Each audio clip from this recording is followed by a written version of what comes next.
Hey, Hello. welcome, Kat. Hello. How you Hello, doing? Kat. Yeah. Oh, fine. Yeah, good, good. Tired, Welcome. but I have been productive today, so it's good. Okay. About me, I read a lot and I wrote the story. I finished writing the introduction for next the session one.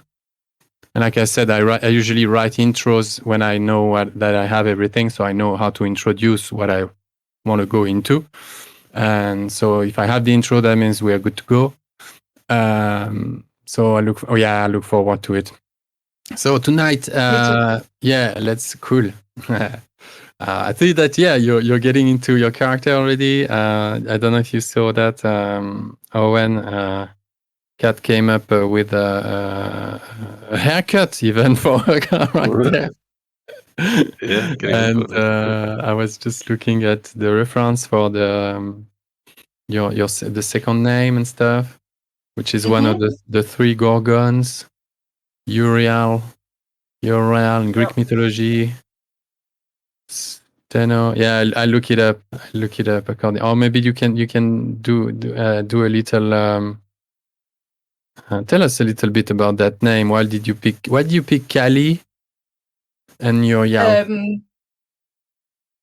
Kali is the Indian goddess of, I think, life, death, time, change. So a lot of what I'm trying to put into the character too. And she's blue, so that's why I wanted the blue hair color. All right. Okay. But the reason I jumped to her was because when I read about Medusa, I looked into the Gorgon, since that's my it's a patron spirit, the Gorgon.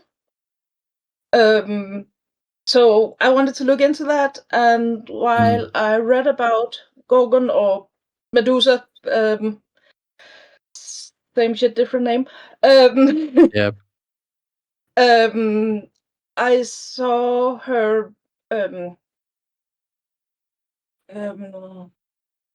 compared to Kali, at least in expression, because old reliefs of Medusa She's like, is depicted.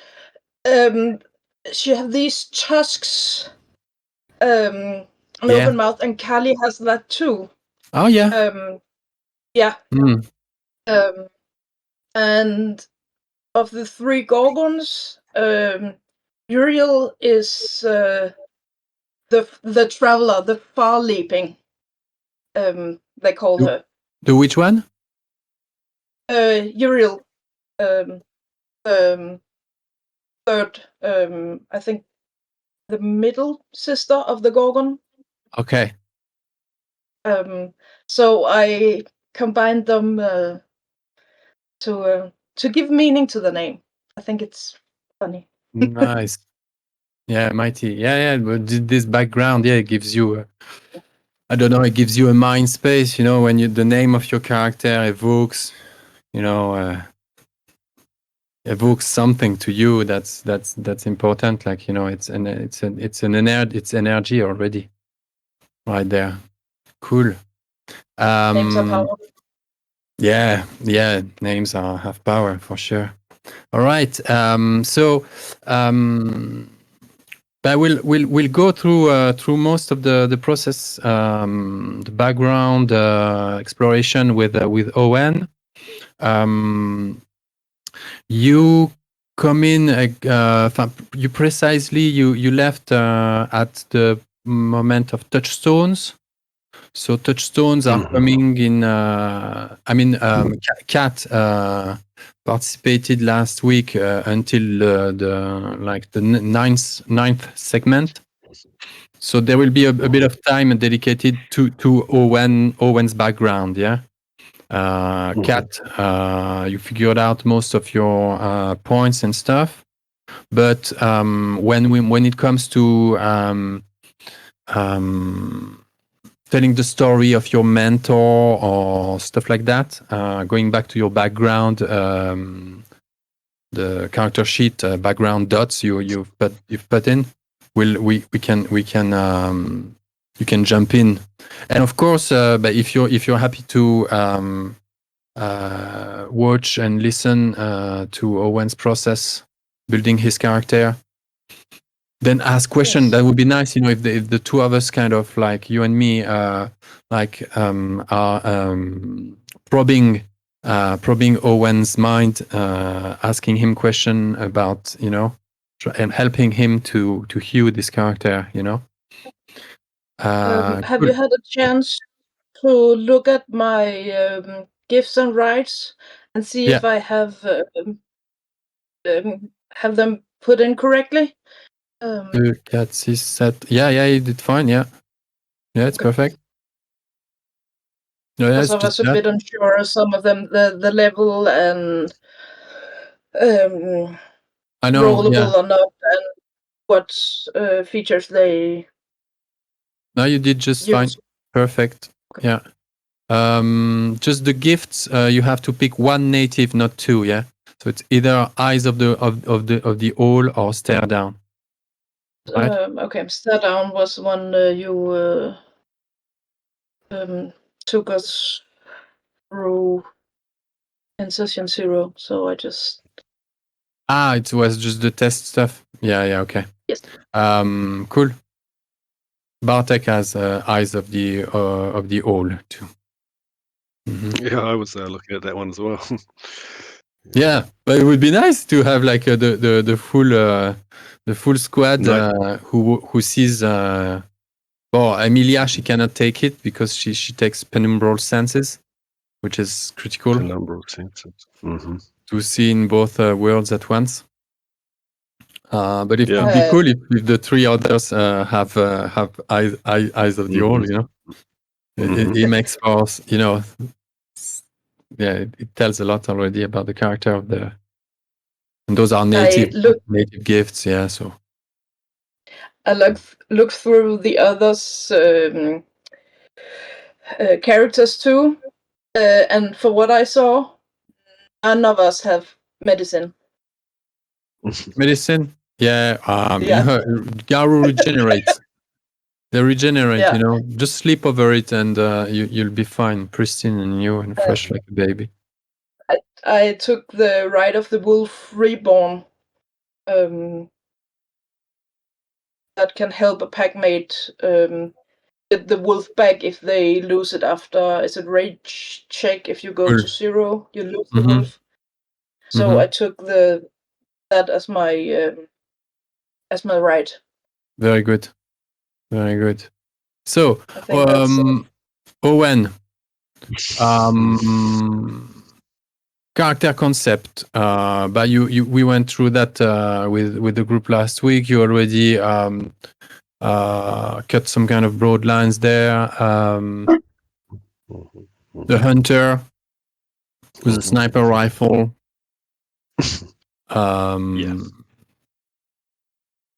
Yeah, you'll be glad to know even though I had a busy week at work, I have managed to do some serious note taking on. Nice. So and did some reading through it again. It really does read well and lend itself to a lot of interesting character creation. Channeling gods and spirits like Kali, and I mean, you can bring anything in. Anyway, my character, in broad strokes, the hunter. I went for a touchstone of a child.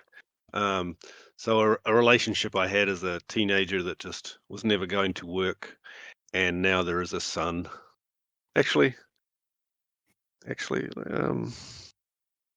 a daughter. Yeah, let's make it a daughter, and so I would only see her probably a few times a year for sort of a hunting trip.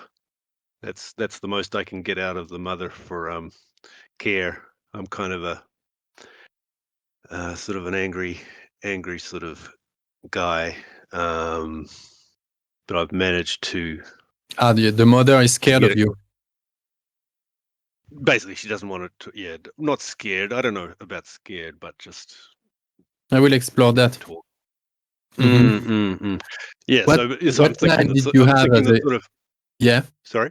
Go. I'm just yeah. So maybe just one or two hunting trips a year. I get to take the daughter, and those. It's probably that sort of teen, Sure, she would only. Well, hang on. If I'm only, yeah, actually, I mean, I'm only probably 20-ish, right? You're 20 years old. Yeah, I don't think I'm that old or anything. Okay, right? Cool. We're supposed to be young characters. Yeah. So when I think about it, the child would only be, at the most 4 or 5. Yeah. So hunting trip. Yeah, maybe. Well, I could keep sort of camping, hunting. Yeah, but keep it. Let's keep it structure here. What's the concept of your character?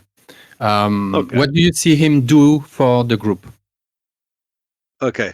Well, the Gale Stalker, the relentless hunter. The North Wind is the patron spirit. What do I do for the group? Yeah, I also went for the Spirit Walker. I was thinking the Drifter, but I like the Spirit Walker.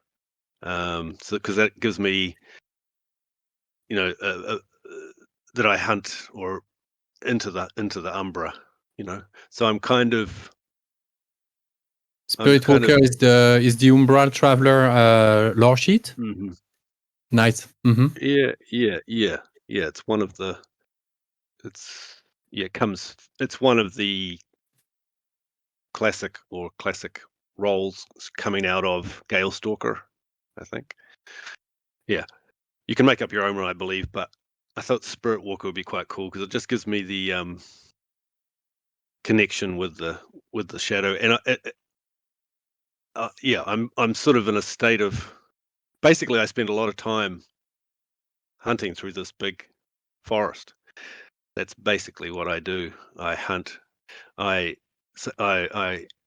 hunt for meat mostly, but I do have a very sustainable sort of process about it. So I'm even providing like local butchers with a sustainably caught wild meat, that type of thing. So I have a sort of I have my side where I want to be organized and working sort of in a green conscious way, but the other side of it is I have this rage and confusion about my personal life. So I'm kind of I'm the classic disturbed werewolf, right? Oh, okay. Yeah. Cool. Yeah. Cool. Yeah. Prone to. All right. So how do you who was he before his first change? Who was he? What did he do? Since what age? Was he early into doing it? Was he a late comer into discovering? Was he wasting his adolescence into drinking, or was he already like a born gifted hunter? Was he taught by anyone? Where, when, why? Who were you and why? Not even thinking of his becoming a Garu, or maybe the perspective,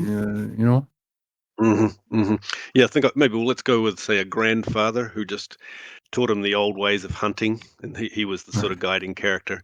Maybe pretty much the parents just left him with the grandfather, maybe, and so he's just his one area of confidence really was just hunting out in those woods, being alone, really not relating that well to others, wondering why, and now, happy with these new connections with these guys from the group that we've maybe met through our Garu. We're not there. We're not there yet. The human. No, sorry.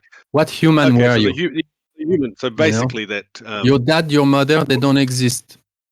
They gave you to your grandfather. They're busy. What were they doing? Why did they leave you? Last scene going to Warsaw, maybe drug addicts. Okay. Okay, so the city is associated with basically derelict lives and decay and addictions and crime. Yeah, you hate the city for what it did to your parents, or did your parents deserve it? What's the relationship to addictive behavior? Well, I resent the fact that they left, and that they were in a bad headspace with whatever they were doing. But I was very young when I was left with my grandfather, and he's just a good, well, fairly neutral sort of guy, but just into nature and hunting and living off the land and so on. So yeah, Nice. Yeah, I like that. Yeah, cool. Okay. What is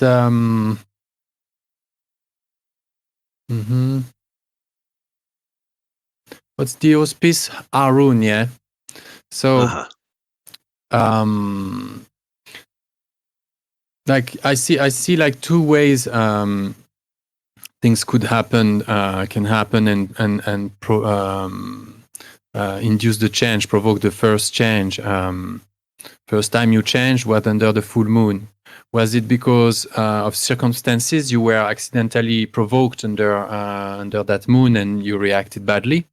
Or was it that Luna, the spirit of Luna, Gaia's sister, had somewhat tagged you from way before and sort of shaped your psyche towards accessing this mentality of the warrior?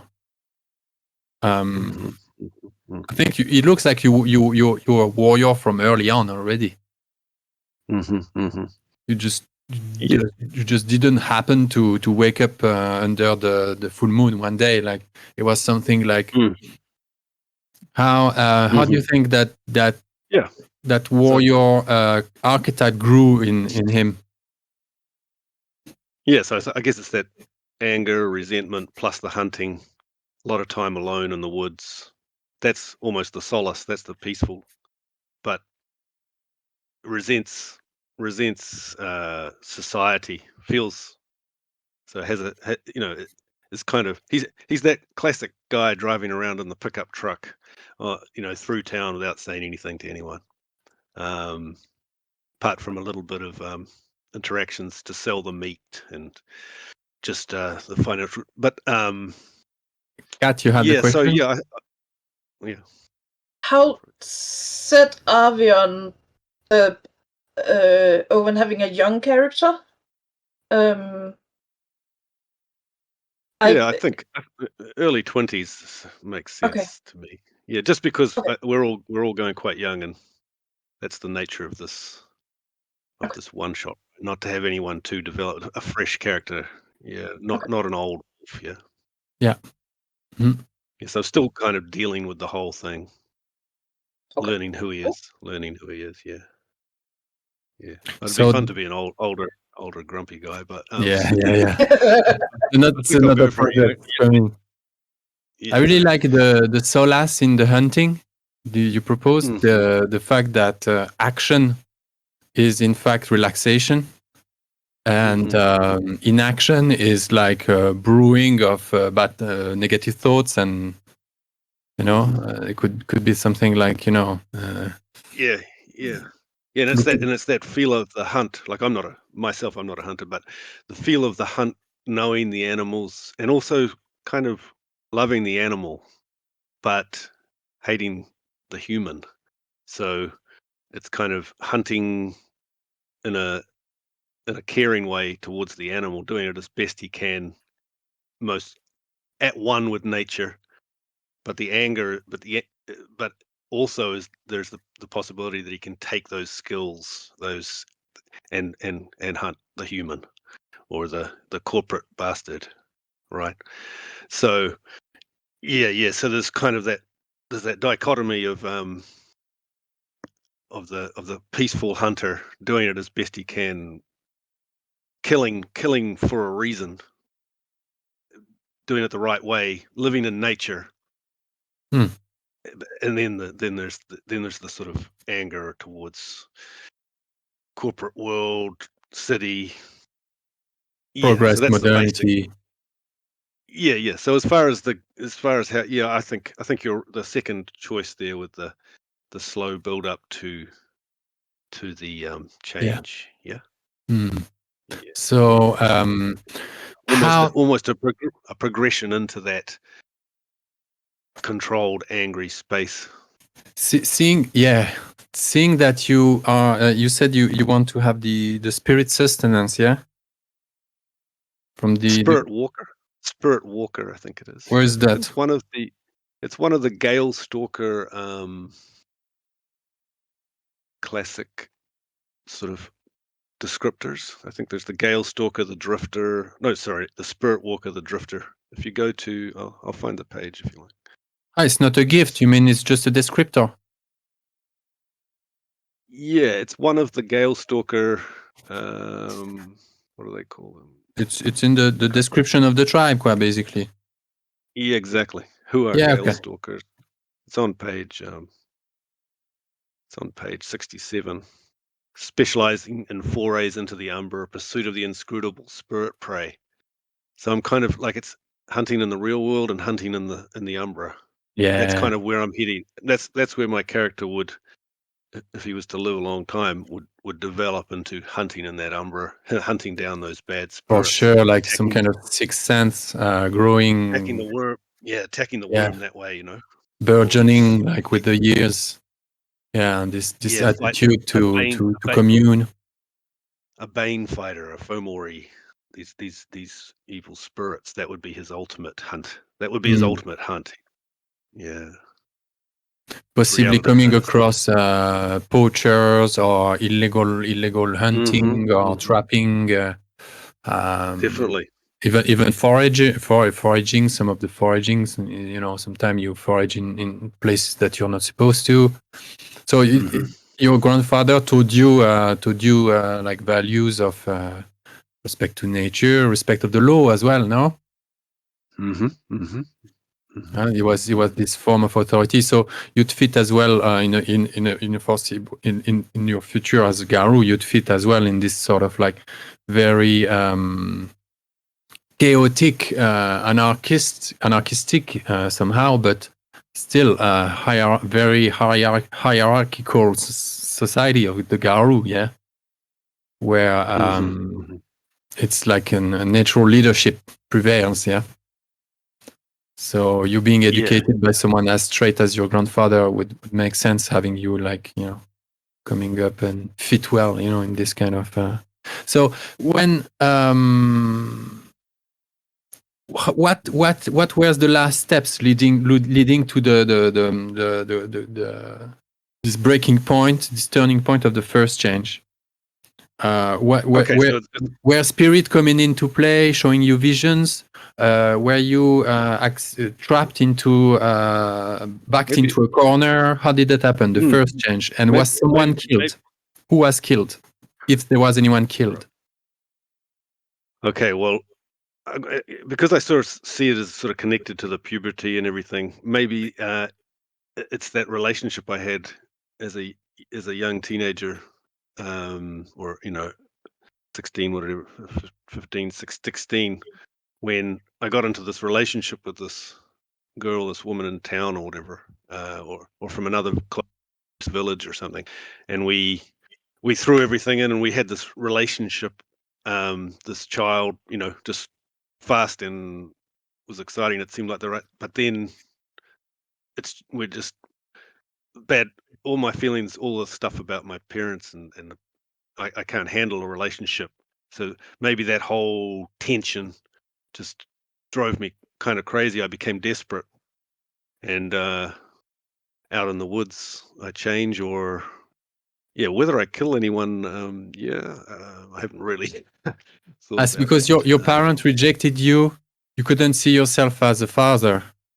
You fled in the plus wood. I was only. Plus, you were only 16. maybe the child was born. Maybe the child was born, and I just couldn't deal with it. Her family were like, "You're a crazy guy." So the whole thing was a mess, and I just went on a road trip. Maybe I went to an urban situation or something, and did something terrible. If you're saying that the first change can quite often be violent, right? It's always a frenzy, and you kill everything on sight if there is anything. You kill until there is nothing on sight. Okay, so I think I just drove away from that hospital when my child was born, and just drove and drove and drove, and maybe I just yeah. Maybe you had a Killed car the wrong guy. accident. You had a car accident, and that should have killed you. Yeah. Have And you guys you survived something unbelievable? Like you woke up with like I don't know, a piece of metal, like plied metal going through your stomach. You pulled out and crawled through the mud and the forest in a desolate place at the bottom of a ravine, and you regenerated. I don't know. You transform then to have the power to regenerate, because mechanically you can regenerate only in Glabro, Krynos, and Hispo. It's a scenario, and I could imagine if you don't want to have someone killed. But let's kill people. Yeah. So then you wake up. The emergency medical team is there, or some kind of, or maybe a recreational bus, comes in, and they see there was an accident. Oh, no, I think I prefer just to leave the scene. That's just too much for my guy, and he just drives across Poland, and just causes mayhem on a sort of road trip of mayhem, right? Is that possible? Okay. So he changes multiple times without really understanding what's going on. One hellish night of a few, like just basically attacking one or two people that he had a grudge against, maybe, or just a wild drive across the border into somewhere, and that he knew there was like a company or something that he just went at. Yeah. Okay. How do you know the I'm just thinking of a song that have you ever heard Bruce Springsteen's Nebraska? I'm totally, I can totally imagine. Really? Well, the song is about a murderer, and he's driving across the border with his girlfriend, and just going on a shooting spree. But it's all about, it's a desperate, desolate song. But that's not what that would be the change, I think. Just driving away, desperate, lost, and taking it out on some people. Yeah, bad people. Yeah. Nice. Yeah. I feel totally the groove of the song. Yeah, I have it. Cool. I listen to it. So, that could be a nice movie already. That story. Where do the from there your newborn Garu, but that doesn't from there your taggable, they have a right to locate kins who are Luna's chosen, revealed nephews, because you're still a child of Gaia, but a nephew of Luna. From then on, as a kin, you're taggable. This right can locate you. So if there are kin seekers, Garu, they can find you. It's the rite of kin seeking. So and that ties that can tie, not necessarily, but that can tie to generally the first Garu you meet will try to have you join the tribe, you know, by maybe he will. It depends of what kind of who found you, you know. How were you introduced to the Garu culture, Garu nation, of what's left of it? Is it a Gale Stalker who found you? Being part of a tribe means only one thing, that you pledged your life to a patron spirit. That patron spirit is the North Wind. It's an incarna spirit. It's a massive, mighty spirit. There are degrees. There are the Celestines, the Incarnas, the Jaglings, and the Gafflings. And Incarnas are like, it's a massive, whatever it is, it's a spirit. It can come in the form of an avatar, presents itself in a sort of like more anthropomorphized or, you know, symbolic, something that you can relate to, or it can just come as like something like a power that just sort of like attracts you, like something magnetic. Could fit as well to the idea of the north wind, you know, something magnetic. What made you pick this tribe? Well, I do like the idea of that north wind blowing through those old woods. So me out there hunting all the time and getting to know those winds, those conditions, and then the north wind, when it comes, that's when I sort of feel closer to my Garu side. Brings out the purpose, the energy. So the wind can drive my frenzy, my hunt, my descent into the umbra, you know, connecting. So the wind kind of brings me closer to the whole spiritual umbra. Who brings me there? Someone introduced you to that lore at some point, but he made. Is there anybody in the group? We had like some kind of kin seeking goings on. We had Niels and Emilia. No, Niels and Kali. Am I right? Yeah, going down to town, to Warsaw to fetch Emilia, the glasswalker, and bring force her change, because she was in early attuned to spirit, so she had this kind of aura, so they could see her. They could see that she was going to change anyway. So they came down to Warsaw, and helped her to change, and they brought her back to the wild, to the forest.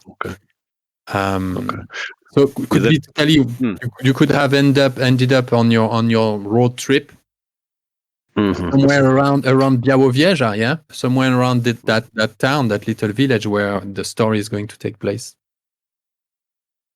Yeah, that's possible, but maybe I prefer some old Garu Gale Stalker who maybe had a connection with my grandfather from the old days, you know, some kind of connection out there in the wood. And he was a character that I saw occasionally. He would visit my grandfather, and then he noticed that I had something in me, and then he just kept an eye on me. Just a friend of my grandfather, and then after that change, I come back, and he comes and starts to mentor me. Yeah. When you arrived back from that hellish weekend or week or whatever, you're back at your grandfather's house, and they have the two of them are there drinking tea or coffee, waiting for you. Probably your grandfather doesn't. Do you is he supernaturally aware? Well, maybe he does. Aware of the supernatural. Maybe he knows that other guy is more than human. Right. It's always been. He goes off. They talk. They have tea, and he goes off into the woods, and it's just been along. It's his connection, and that guy has been sort of the uncle or the so he just kept an eye on me, recognizes that I have something in me, and then when he sees the first change, he spends a good piece of time. Maybe we go hunting together, and he starts to teach me. So it would probably make sense if he was another Gale Stalker, right? Yeah, I've got his name, and he's an Arun too, actually. Okay. His name is Little Wolf. Okay, Lech Vilcek. Okay. He's a wildlife photographer, and he hunts images. You know what I mean? Okay.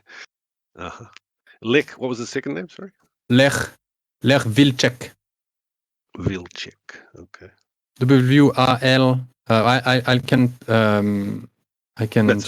copy paste that into the chat of the Foundry. If that's in the same village where I was around, that could give a connection on the what's it called? Map for the relationship map. Yes. I would probably have been too young a wolf to know Owen while he was there as a child. But I may have known his grandfather, maybe the Garu who picks him up when he comes back. Sure. You know that guy? Mm-hmm. Yeah. I think so. If I have been wolf in the area, I would probably known people in the village. Yeah, for sure. But these guys, Vilcek, Little Wolf, his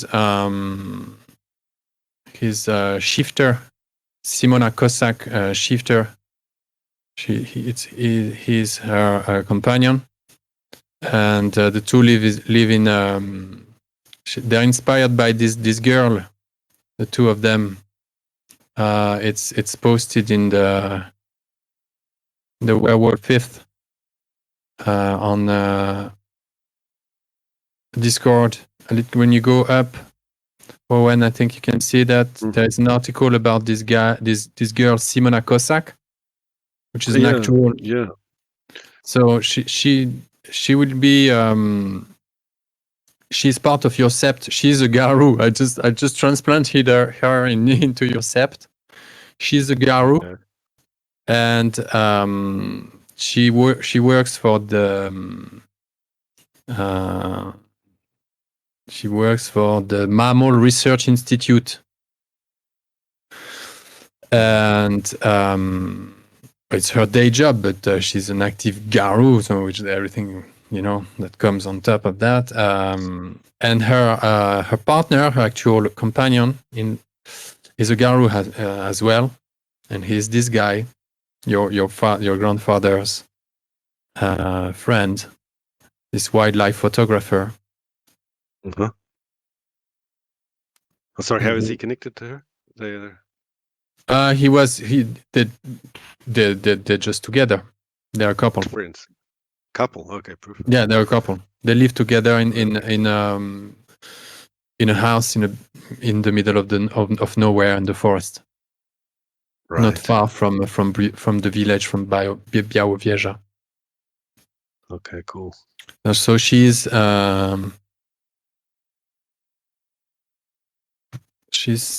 Simona Shifter Cossack. She's a Galliard, Silverfang. Uh-huh. And Yep. he's an Arun Gale Stalker. So he could totally be your Galliard. mentor. Do you think you're gonna pick mentor? Yeah, let's go for that. Yeah. That sounds cool. And yeah. and Mm-hmm. do we have a cairn? Do they have? Is there a glade or anything? Or Yeah, you guys are there is this, I don't exactly know how it looks itself. Yeah, there is a glade. There is a glade somewhere in I don't know how many kilometers away from the village, like possibly 20, 30 kilometers away from the village. It's called the heart of the forest. And and the heart as well of the forest is actually the name of the spirit guardian of this place. I don't exactly know the name of the cairn itself, but the spirit is called the heart of the forest, and it's closely related, of course, to the spirit of the forest itself, to Puszcza. He is the heart of Puszcza, like a spirit inside another spirit. Like, he's one of the organ. This cosmogony. So right. Cool. Yeah. Yeah. So he brought you there. He introduced you to the crew. You probably crashed at his place the first couple weeks, and then he prepared you and possibly you took your first steps, conscious steps, not daydreaming, but conscious steps through the gauntlet into the Umbra with him. And then you began, seeing stuff, just crazy stuff, and that confirmations about, that life is spiritual. Don't know how to put it shortly, but first trip in the Umbra must be a total, not even life changing, but just completely life reversing. Just completely something completely. Became a Garu. A couple of weeks later, steps into the Umbra.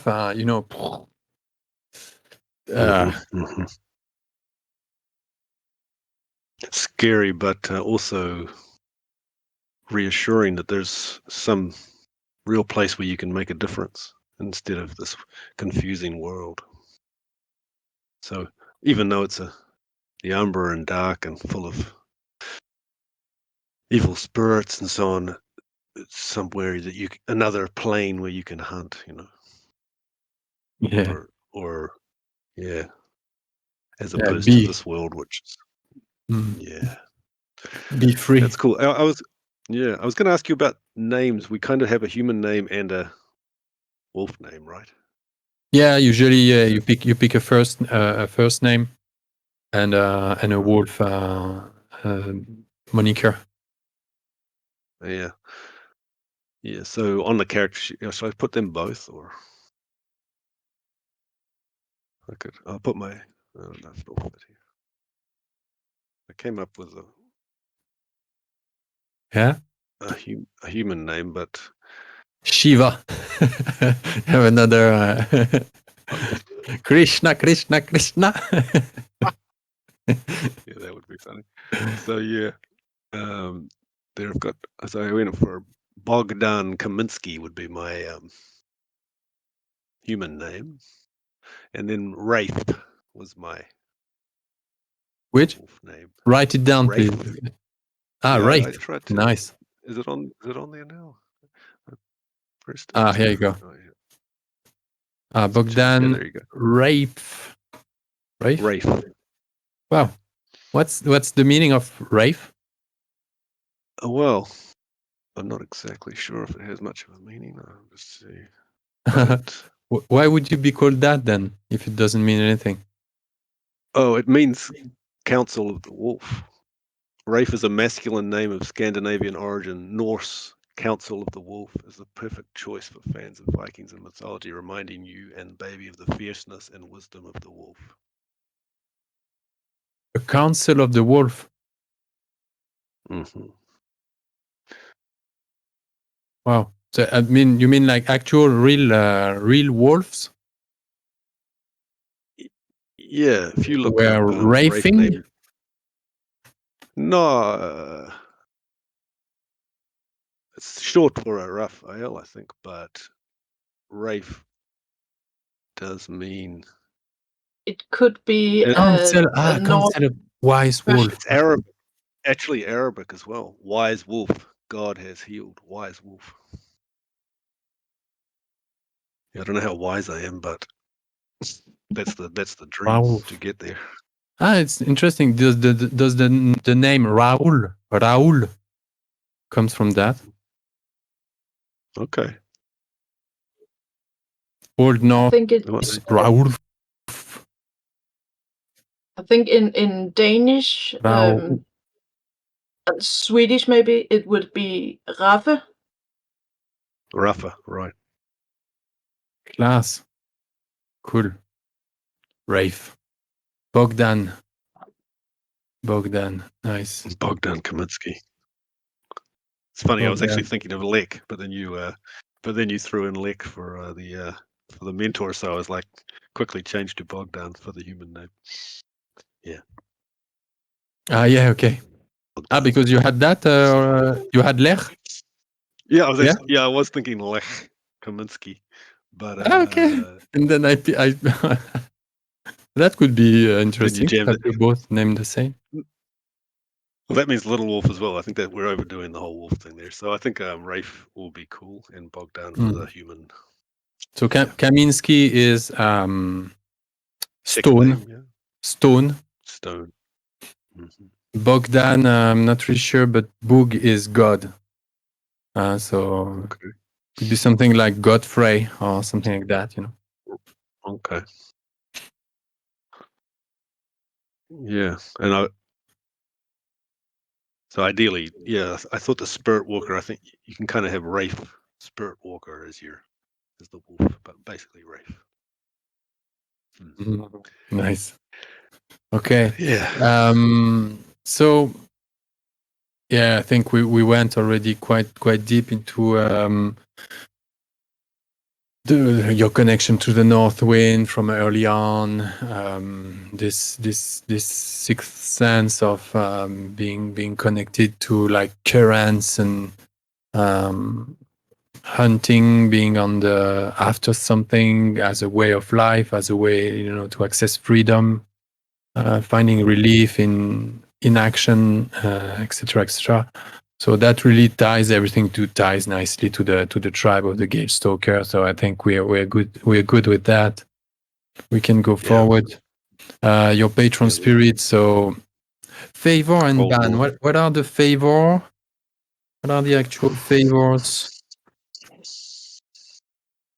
Northwind is tireless, even unstoppable, having formed a pact with the Gale Stalker and its hunters.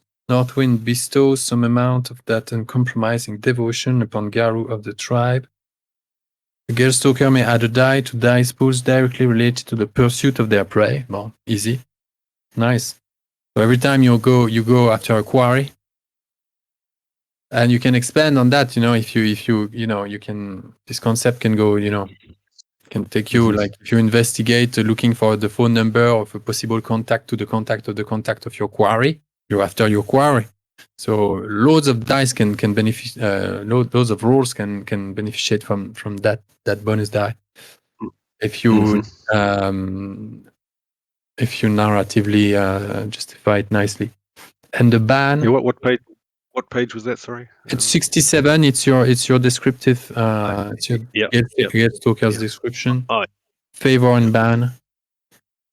And the ban, Northwind has an insatiable hunger, and so do those who pledge themselves to it.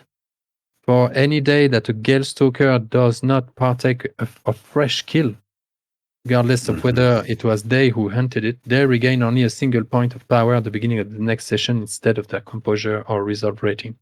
Okay, so you need to eat fresh meat every day. Yeah, this is a driving every day, daily. Predator. Every day is a new hunt. Jeez. Yeah. Relentless. Old school, relentless. Absolutely. And I like that cold north wind because that you associate that with wanting to get into your furry state. You're warm, and to get into getting into the actual. So when the cold north wind, it feels natural to come into your wolf state if possible. Yeah. The warmth of it. Possibly it's a good win as well for hunting. I don't know. Imagine that. I don't know. Because it's cool. Like it's your scent, your own scent is covered. You kind of like you become invisible. And under the north wind, like you go with that, and you roam. Right. So we have as well. The next section is answered already as well. We know how you were pulled in, attracted by this north wind spiritual journey. This point, how you were acquainted and accepted into the community at large and the Gale Stalker philosophy, and you were basically looked after for a long time. Did your parents truly knew what they were doing? Are they truly what you think they are? Were they not actually saving you from something terrible? Maybe they are vampire and they didn't want that for their own child, or something. Or they know that in the city they're dealing with, maybe they are ghouls, or whatever. Maybe they have like shady connections with the supernatural and they wanted to protect you. Or they knew that you're destined or something, whatever, We don't know. It's kind of cool to imagine that they can still play a role if we were to play a campaign,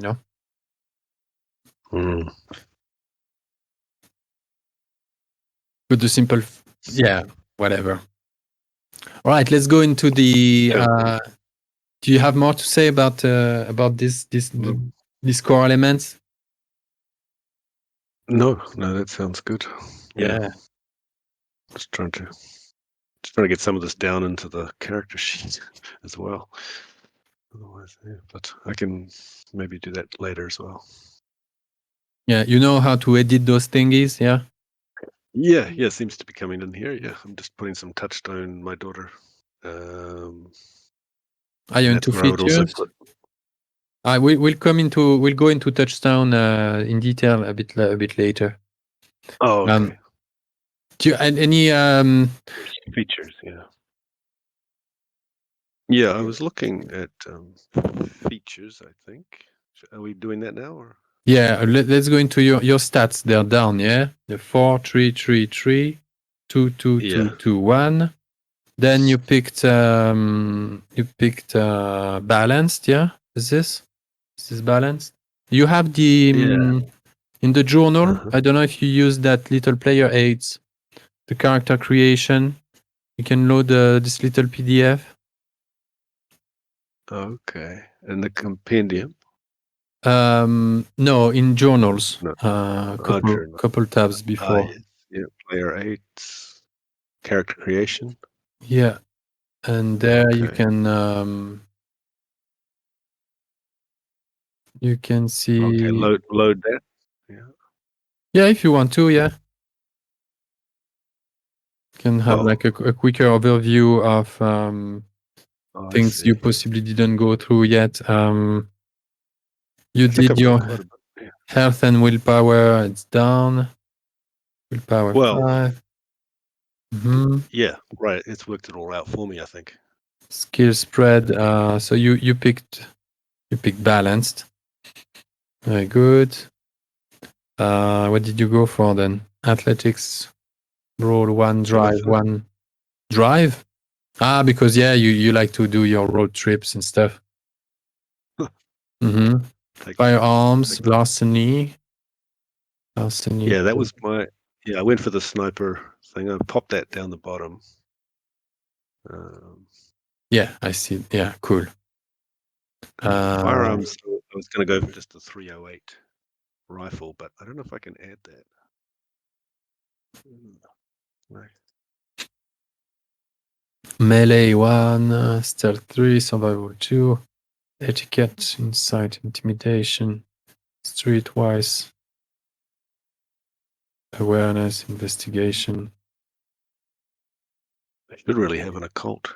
Is that occult is used a lot in the Umbra. Yeah, I should as a spirit walker. I probably should have one in that. But I used all. I think I've used all mine. 1, 2, 3, 4, 5, 6, 7 ones. How many ones do you get on balanced? Do you know? Balanced against 3, 3, 5, 2, 7, 1. Yeah, so I've used 7 already. Maybe I could take it out of etiquette and put it in occult. Might be better. Yeah. Etiquette is used as well to argue with spirits. Okay. Melee, intimidation, insight. Maybe. If you don't intend on using a sword or whatever, a machete or an axe, you don't need melee. You're a werewolf. Okay.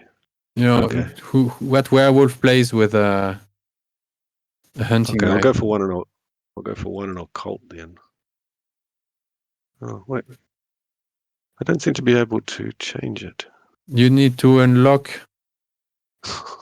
You click on that's the right. little Unlock. Yeah, the little padlock. Yeah, there. Yeah, that's right. Yeah. Take that one off. Take that one. So that's instead of melee. Good. Okay. Cool. And you brawl.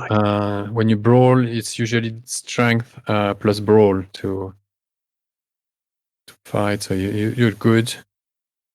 Firearms. Interesting. I like it. Cool. No, you don't need to add another specialty. Yeah, I think I wasn't trying to. How do I get rid of it? Cancel. No. Little bin delete. At the right. Yeah. So to add the firearm, I was just trying to. For some reason, it wants to call it sniper, but I just want a 308 rifle with a sight. Hunting rifle, basically. Yeah. Yeah, as long as we know more or less. It's basically when you have your signature rifle, sniper rifle. Okay. Oh, it replaced the sniper specialty. That's perfect. Okay. Well, I could edit that. I'll put sniper because that sniper is my specialty. Yeah. Okay, I'll just put like that. Nice. Then advantages.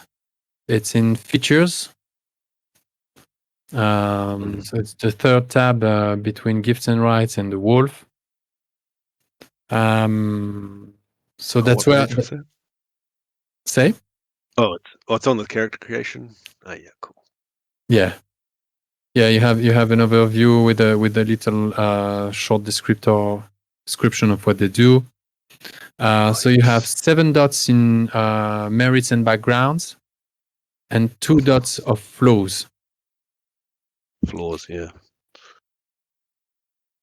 Yeah. Okay, merits and backgrounds. Yeah. So those are the care and the day job, those types of things. Looks, safe house. Yeah.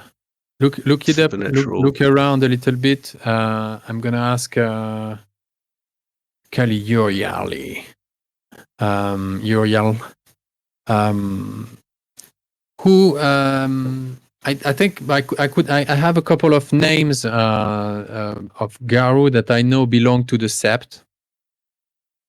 So your mentor could be one of those, or it could be someone else. It could be, let's say, imagine a silent strider that is not part of the set but comes back every full moon or something. Someone who goes through, because you picked I see. Yeah, you picked cairn access. Cairn access. So you have access to another Sept cairn somewhere else. So that could be possible. That could be related either to your contact or your mentor. What's your story there? What tell us a bit more about that. How do you envision that mentor and contacts and that other cairn? There were 3 cairns in the area, right? Bon? Or I thought I read somewhere that there were 3 cairns in the area we went. I might be mistaken. I don't know. I don't think I mentioned that, but there surely is. There are multiple in the Puszcza itself. Yeah. In this big primordial forest, there is surely multiple septs of Garu protecting various cairns. Yeah, all over. Yeah, for sure. I'm back in 1 minute. Cool.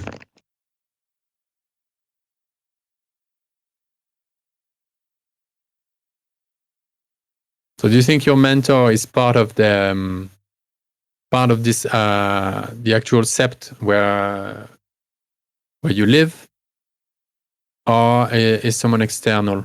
Let me propose you a couple names there. Maybe there are 2 other packs.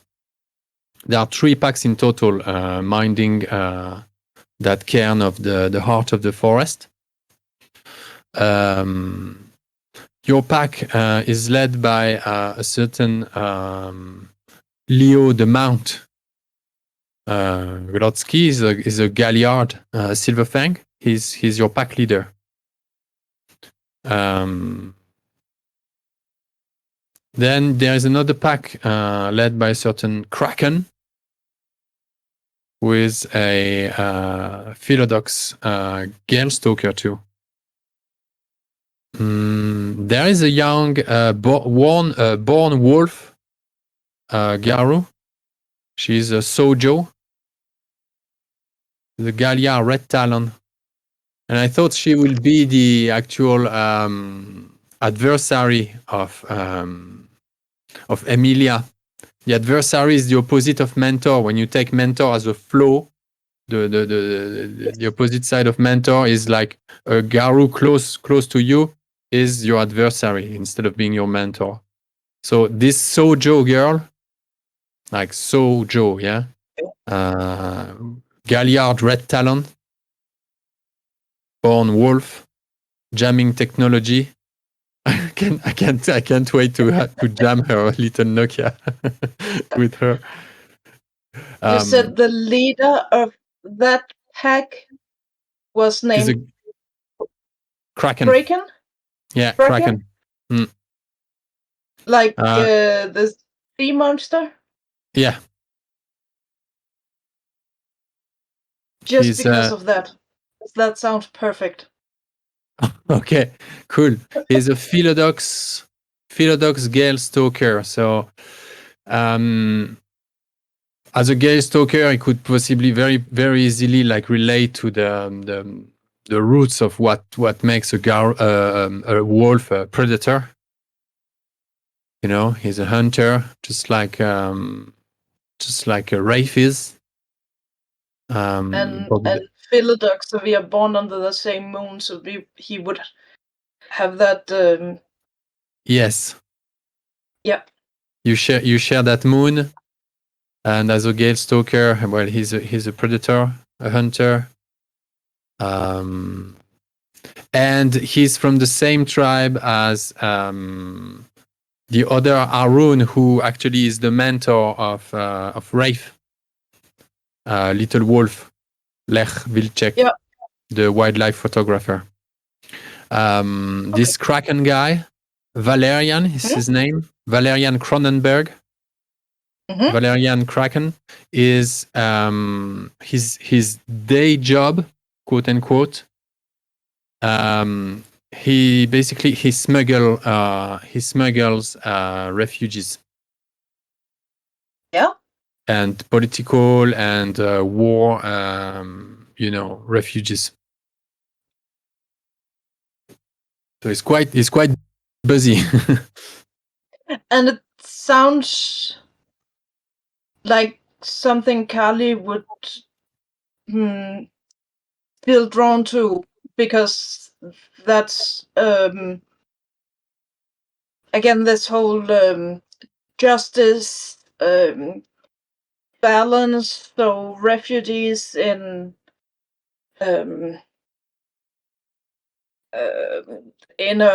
war zones, she would feel obligated to help them, or at least see why he does that in order to maintain the balance and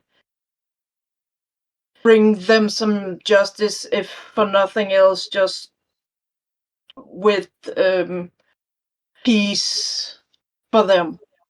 Yes, absolutely. Cool. So you're getting along well with this Kraken? Cool. I didn't pick his rituals and gifts yet, but he's a quite renowned individual. He's only second in the sept in regard to renown. The first, the most renowned individual is the leader of the sept. The sept elder is a theurge, heart warden, a protector, a mage kind of like protector. So yeah, and she's Purple Moon. Purple Moon is the leader of the sept. She leads the other pack.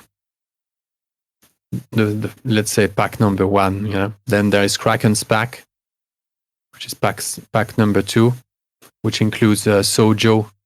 The pack number 1 includes Shifter and Little Wolf, the Gelstalker mentor, wildlife photographer. Pack number 2, Kraken's pack, includes Sojo, the adversary of Emilia. And your pack number 3, is led by the Mount, who is a Galliard, because you had no Galliard in the group. So I decided that your actual pack leader would be this. The pack leading is an act. It changes depending on the need of the the times. Cool. Well, we are not going to start to role play it, but there are, yeah, we could go into so much there. The Gorgons in Greek mythology are sea monsters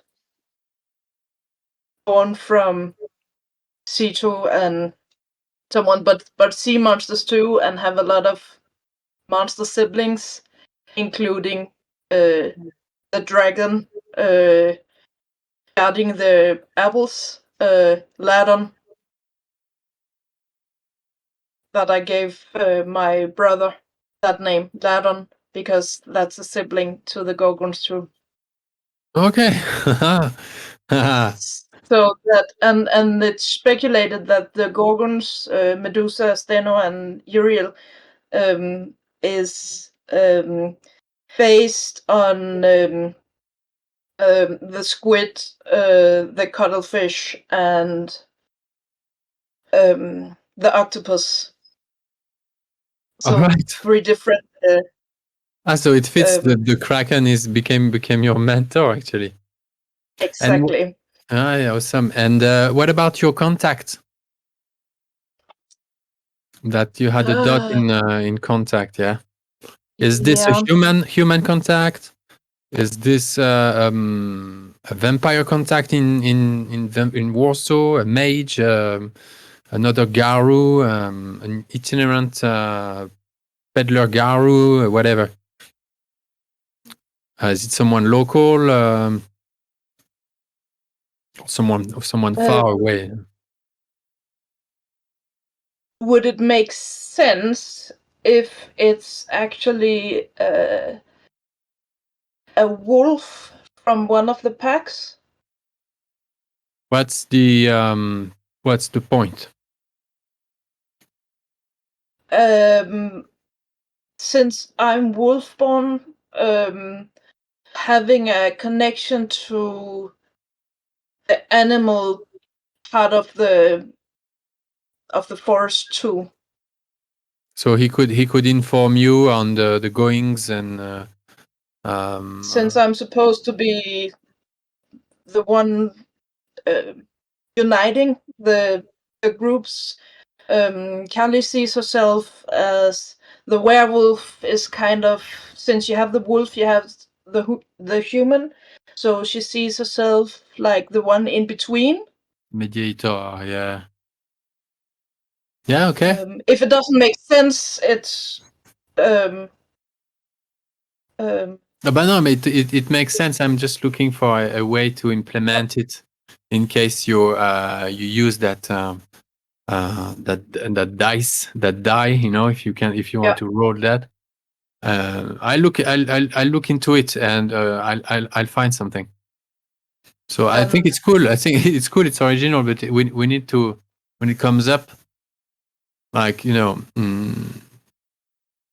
it needs to be a matter of you know, what's happening with in the natural realm, yeah, in the natural kingdom of mammal predators of the forest, etc., etc. Yeah.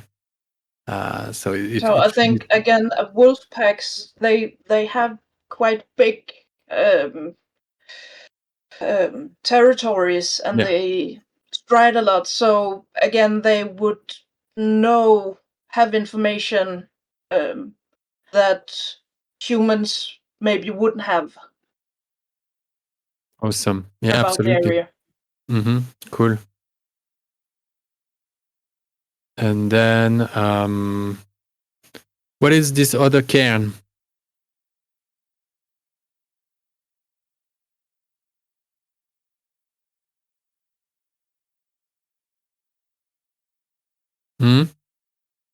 What is this other cairn you have access to? You're welcome into another sept, a sept that protects another cairn.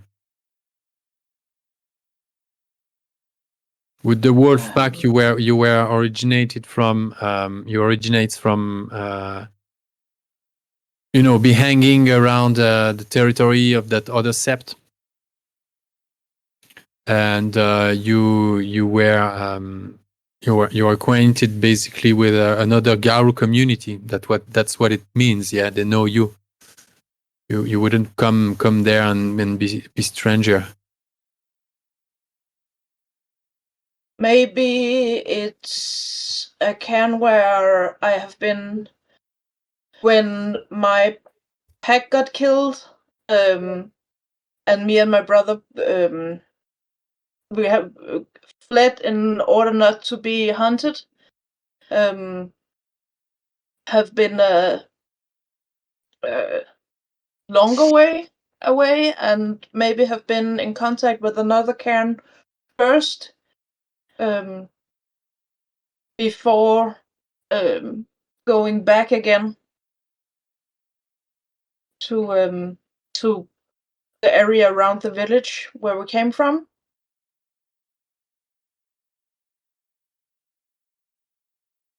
You're muted.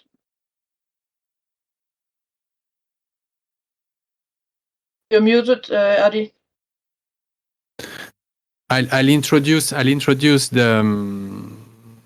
the disappearance of your wolf pack, what happens to your wolf pack, it will be part of the story. It will be part of the introduction at the very start of the session 1. That will happen. So if you could please just find a way around that. Yes, of course. Because I found that story that you proposed so cool that I want to use it as a ignite the story from there. Perfect. So if it happened already, I'm kind of screwed. Don't worry. But then she would have her change before this too. So you had this story with the farmer. You came to rescue your trapped brother. You had this altercation with the farmer, and the two of you escaped, and ended up.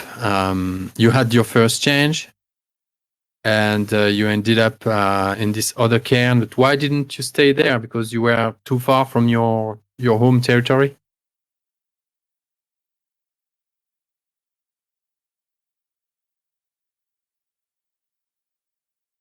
In my mind, that makes sense that she flees because she have the change, so she gets scared and confused and run away, and her brother follows with her to protect her.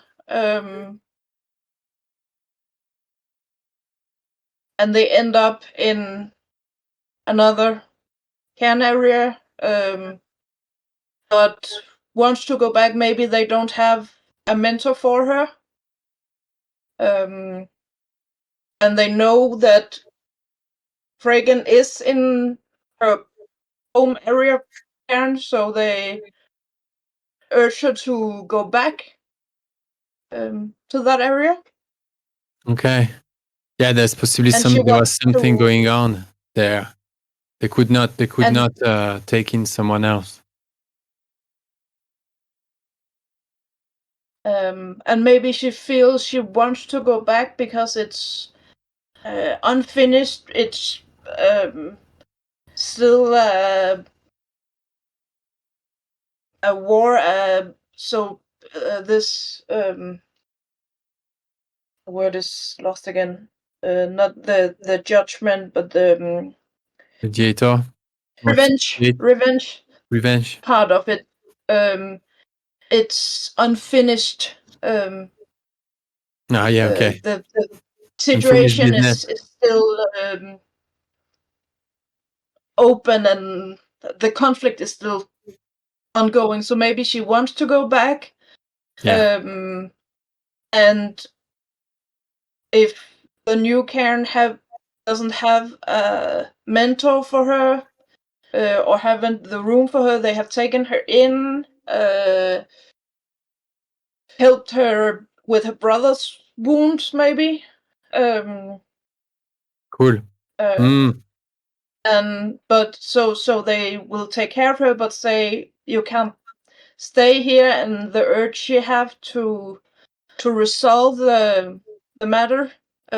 She travels back when his paw is healed. Nice. Mighty. Cool, like it.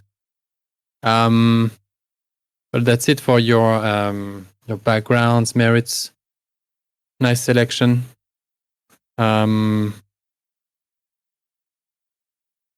Rafe. Have you made a pre-selection of sort? Yeah, so I was having trouble writing stuff into the description, touchstones and stuff. When I pressed off it just disappears. Because you don't. You have to save it. You open. How do you press? You open with. You type something in. You open it. You type something in, and you have to click on the little the rightmost icon, which says save. Okay. The down below. the arrow pointing down on the little cigarette. Mm-hmm. You see? Mm-hmm. Yeah. Oh, yeah. I was just writing in there. Yeah, cool. We'll just. Sorry. That's okay. Sorry, I'm messing up with Right. it. Oh, you're stuffing me again. Sorry. Shit. Go. I think this is about the 5th time I've written this. 4-year-old daughter, Magdalena. So where do you put your dots? The advantage is your 7 dots. Have you looked at that? Under stats, is it? No, I mean, did you pick something? Advantages. Yeah, it's under features. Okay. Features. I have 7 dots. Yeah, no, I didn't really work that one out. I did do my gift. I did my native Arun and Galestalker gifts. Yeah, we'll look at that after. I think I've got those. Let's go. Yeah, let's go into merits features. and flows and backgrounds. Okay, so because they should tie sort of your story with your character sheet and make sort of your backstory playable. You can act, Yeah, these are. Mm-hmm. These are things. I think I wrote some down, like moon quickened or riled. Okay. These are the ones, right? Yeah, exactly. So it's time to put them down on the in the features section. Okay, so moon quicken, regain 1 point of superficial willpower the first time you roll at the moon each night. Cool. On top of the 1 point of riled. Moon riled, gain an additional point of rage the first time you roll at the moon each night. Yeah, moon quickened, maybe, yeah? That's a lesser one, right? That's only a 1.1, right? Yeah. You have 7 points total. And moon thrall, that's a floor? Is that right? 2.4. Moon thrall, it's a flow. You must change to glabro or hispo the first time you see the moon each night. Cool. I don't know. And then I like to mask. Yeah, because it can be tricky, because you need to dedicate your first. You have to organize yourself every night, like to not being caught under the moon in a human environment. Although glabro and hispo don't create the delirium, they don't provoke the delirium. Yeah. So you still pass for like a beastie boy. Yeah, maybe try a different floor. A different floor might be easier to work. Folkloric block. You have difficulty touching or passing an item associated with folklore. Folkloric tell, an element of folklore heralds your true nature. You age rapidly. Or moons for all must change to a glabro for the first time you see the moon each night. So the flow of what they picked is we have an adversary for Emilia. We have a person of interest for Bartek, who picked that. Is like there is personal info is known to many agencies. So this kind of like sucks. They all kind of sucks, you have to pick your fucking, and Kali, she picked illiterate. Okay. Oh, I could go with that one. Illiterate.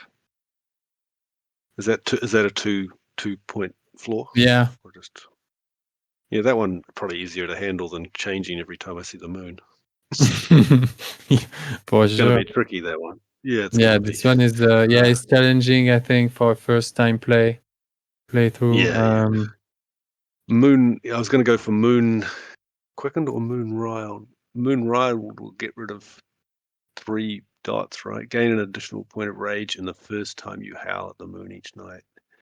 1 point of superficial willpower. So moon riled sounds good. I'll go moon riled. Mm-hmm. So Cool. I'm just. Do I need to like add the little description in there or not really? If you want to, just as a reminder for yourself, you just make sure you add the dot amount, so you can visually see how much it costs, and you do your math towards the 7 points total. Kat?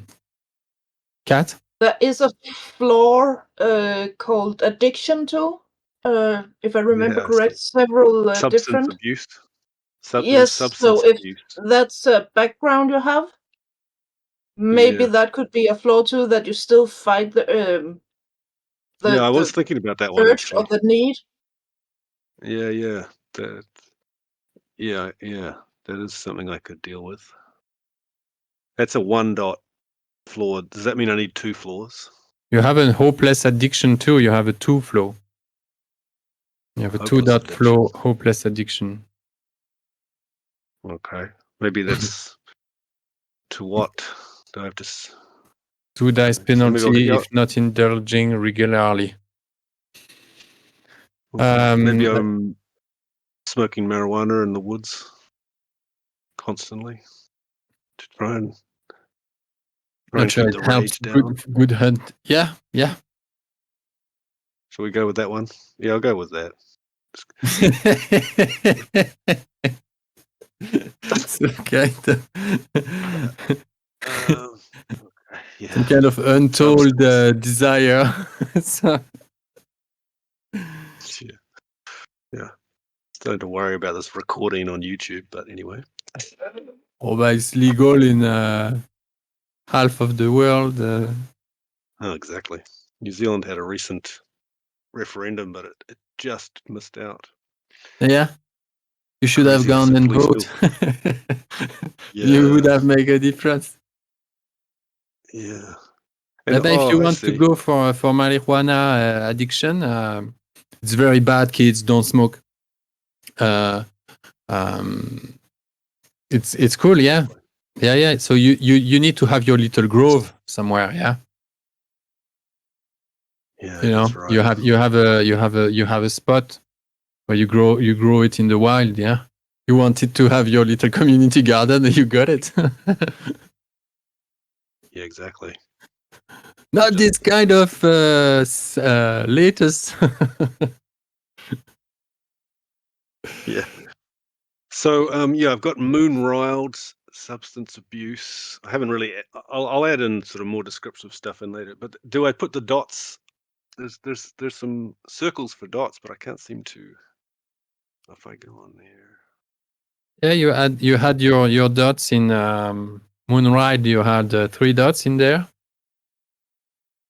I have it. You need to unlock your character sheet, or if you had not. It is unlocked. It is unlocked. Yeah, so you add 3 dots in Moonride.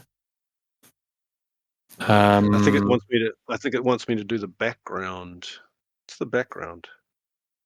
Is that my whole story, or I'll just get rid of that for now? I just go to Moonride, but I still can't click on the dots for some reason.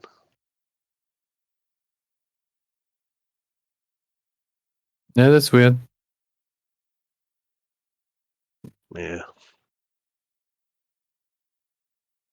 Just delete that and add it again. Still not able to adjust it. That's okay. I know. Because Moonride, it's a merit. And you had the dots in the description. I see that now. Okay. When you go and edit it, the icon in the middle beside the bean. Yep, the description, but I still can't do anything. Oh, no dots for me for substance abuse. In attribute. Okay, attribute. Okay. Attributes, it's a flow, and there you put the number of points. I don't know why they did it differently here. Anyway, we're still Grateful. That's cool. Yes, we are. And I'll also go for mask, a false identity with documentation. I'll go for the 2 level of that so that I can get around with a false identity. I think if I Nice. have the 2.1, that'll pass an FBI type of check. That other level. Yeah, FBI in Poland is very much around. Don't be mistaken. Definitely, I can imagine. Poland is America secretly. Yeah, that's right. What was it called? Mask. Level Mask 2 dots. It's a merit. 2 dot. Or is it a merit or a background? I don't know. Yeah, it is a merit. It is a merit. Yeah. Merit. Mm-hmm. So that's yeah, 2. You can have it as a floor, which is quite cool. You can have it be a person of interest and stuff. Yeah, that's what pick Bartek Niels. Yeah. Okay. So I've used 5, and so I need 2 more on my merits. Yeah. Do I? 2 more background or merits. What is Moon's Thrall? Is that? Oh, that was a It was a flow. A floor, and then I had. So you can have a mentor. Possibly 2 points in mentor. Mentor. Yeah. So that's and I add that under the merits. It's a background. Oh, okay. It's a. Okay. Am I right? Yeah, that makes sense. Yeah. Yeah, it's a background. And the mentor. What was the name of the guy that you were talking about? Lech. Lech. Lech. It's still. I think it's still in the chat. I didn't see it in the chat. I didn't see it. Oh, is this for our session chat? Yeah. Yeah. The Foundry session. Yeah. Okay. Actually, I don't see it there. Oh, the Foundry session chat. Yeah, in Foundry. Yeah, where your character sheet is. Oh, there he is. Yep. Lech, Little Wolf, Vilcek. Cool. Arun, Gelstalker. Can I copy out of there? Yeah. Totally. Sweet.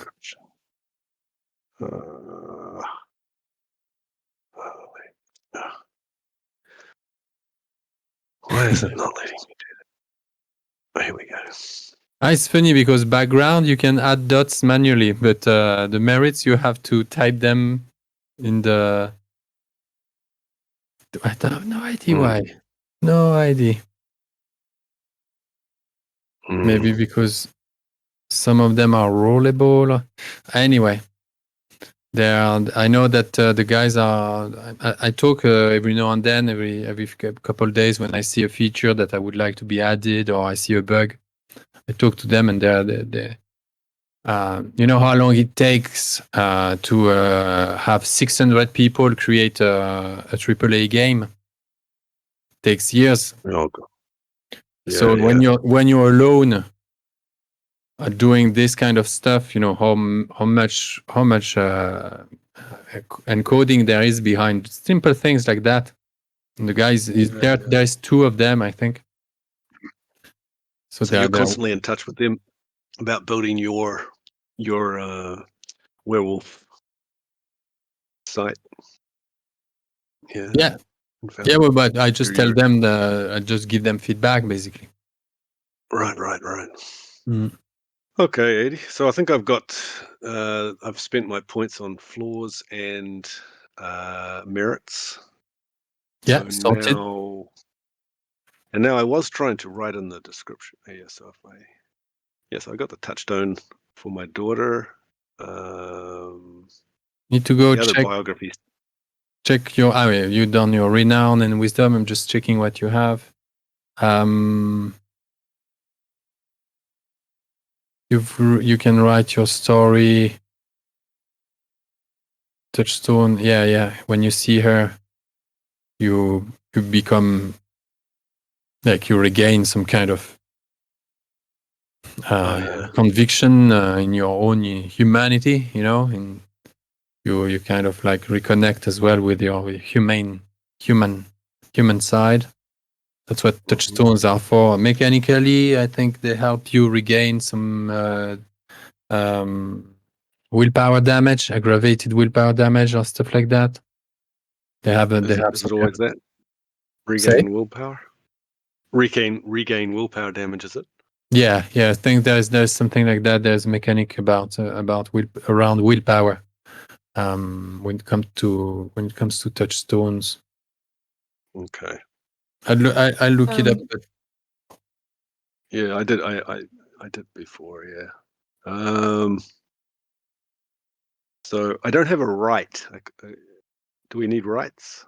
Yeah, you do. They're mighty. Yep. Okay. So you have the gift, Eye of the All, hold the coward's flight. Okay. Yeah. Tricky. Nice. And I camouflage is awesome. Mm-hmm. I chose one because honor is my stronger thing. I chose ones that had honor, right? Because that's going to make it more likely that I'll succeed with those, right?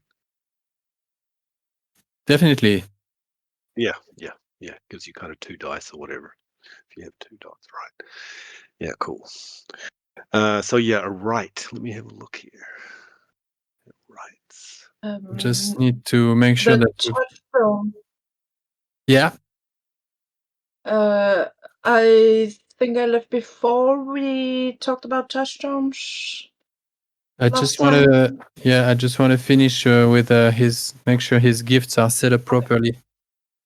Because I think we'll be it's the next segment. Will be here in a sec after we pick a rite. Did you pick a rite as well, Callie? Yes. The reborn of the wolf, wolf reborn. Yeah. Sure. Yeah. Cool.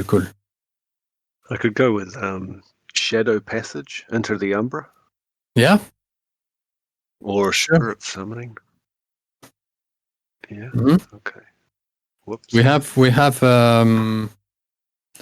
shadow passage. The rite of shadow passage is to bring your pack on the other side, whichever side. You have to do the rite to go in and go back twice. But Emilia has it. She took it. But if you want to split the group and have shadow passage options, I could try something else. Might be good to have something different, huh? Yeah, I think rites are quite. You can sort of spread your focus there. Yeah, I think. Yeah. Common rights, social rights.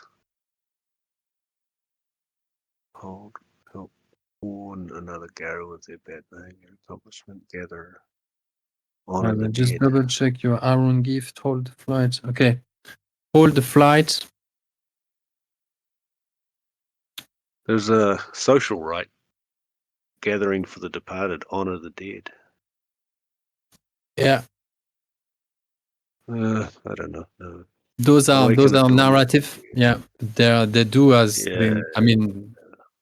telling a story is telling a narrative, so they have as much impact as anything else. How about calling a spirit to me? It's an honor one, so that makes sense. I'll go with that. Cool. I'll call us. Nice. I love it. It's gonna be rich. Spirits summoning. Yeah.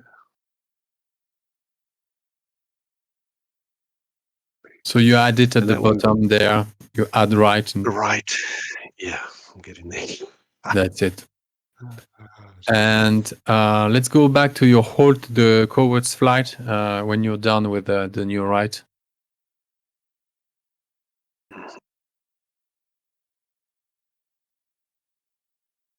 So hold the coward is to edit the stats. of this gift, you need to go and open the edit button. You see? Yeah, just sorry, one moment. I just messed up my. There we go, and close that. Sorry, what was that, 80? If you want to go and edit your Harun gift, hold the coved flight. Yes. Open the little edit boxy. There you go. So it's a level 2. Oh, okay. You need to does have that mean I can use it? No, that means that you need to have a minimum total renown of 2. You actually have a total renown of 3, because your total renown is glory plus honor plus wisdom. Okay, 3, yeah. So this is a level 2. It is honor and Harun. Yeah. So very good. Then you go and open the tab attributes. Okay. Yeah. Yeah. Oh, sorry. And you have 2 drop downs there at in front of system. You see that? Strength. Yes, strength. Yeah. So your pool to your gift, the gift pool is resolve plus honor. Resolve plus honor. Yep. Very good. Yes, it's rollable. You can check that. And it costs. You can check rage, and it costs 1. Okay. I'll check rage. Okay, so I close that. Is that looking good? Check rage. Yeah, I did. I think, right? Oh. Yeah, I did it for you. That's good. Yeah. That's good. And then the other one, camouflage. Now, so I do the all same. That means, alors camouflage. Is camouflage rollable too? Gearstalker. No, there is no pool. No. Oh, okay. It's just an order. It could be. Well, you can edit it too if you want, but it's not rollable. It's a level 3. Okay. Honor. Gearstalker. The cost is 3 or 1 willpower, so don't put anything there anyway. And it's not rollable. It's just honor by itself. Yeah, you just activate it, and you spend 1. So it's free for yourself, or 1 willpower if you want to. If you want to turn the whole group into a boulder or I don't know, a big dead tree or whatever, pile of leaves. It's super cool. It's gonna be very interactive to use this gift. Yeah, it should be cool. Honor. I'll just put it honor plus honor then. Yeah. Yeah. Truly, it doesn't really matter. It's just for us now. Cool. So and then I'll just do Eyes of the Owl. Is that one rollable or not? It's just no. This is free as well. You automatically see in the pitch darkness. Okay. Is that a level? Isle of the Owl is level 1. Okay, level 1. Like native, they go from 1 to what was it? Well, there is a scaling 1, 4, 7. The auspices it's 2, 5, 8, and then the tribes is 3, 6, 9, whatever. So when you want to roll actually to activate your hold the coved flight gift, you click on the little icon to the left of holds the coved. Yeah. Click on that now, for example. Okay. Voilà. This is it. Oh, so you roll 3 successes, which means whatever it means, and then you need it's a rage check as well. So you need to click on the to the right of hold the. At the right, there's a little 20-sided die. You have the name of your gift, and to the right, you have this little die. On the right. Okay. You see, there it is. you click on that. Yep. Mm-hmm. Voilà, you failed, so it cost you 1 point of rage. Cool dice. Yeah, nice. Success. When you fail, it automatically takes 1 point of rage away from your rage tracker. Has it done that automatically? Yeah. So yeah, some of the stuff is automated, not all of it, but some of it is. So my rage, it started at 3, didn't it? It doesn't matter. You guys will start at 2. Okay, that's where it's at. I will tell you why when you see this Saturday. Yeah. Okay. Normally you start at 1, but you guys will start at 2. Oh, cool. Cool. Cool. No, alors touchstones. Yeah. So touchstones, they are these mortals, wolf or human, that brings you back to reality. Yeah, brings you back to the value, the good old values that make you balanced. Yeah, they bring you back to a state of inner balance. When you reconnect with your touchstones, it's Mm-hmm. going back to this. Yeah. So, Kali, you picked your brother. Yeah. Is your brother your touchstone? No. You're muted. You're muted, Kati. I haven't picked, but I was about to say that when you described that, I thought that my brother, that would be perfect. That would make most sense. I don't know if I have the patience now to go and dig where was. I remember as well now that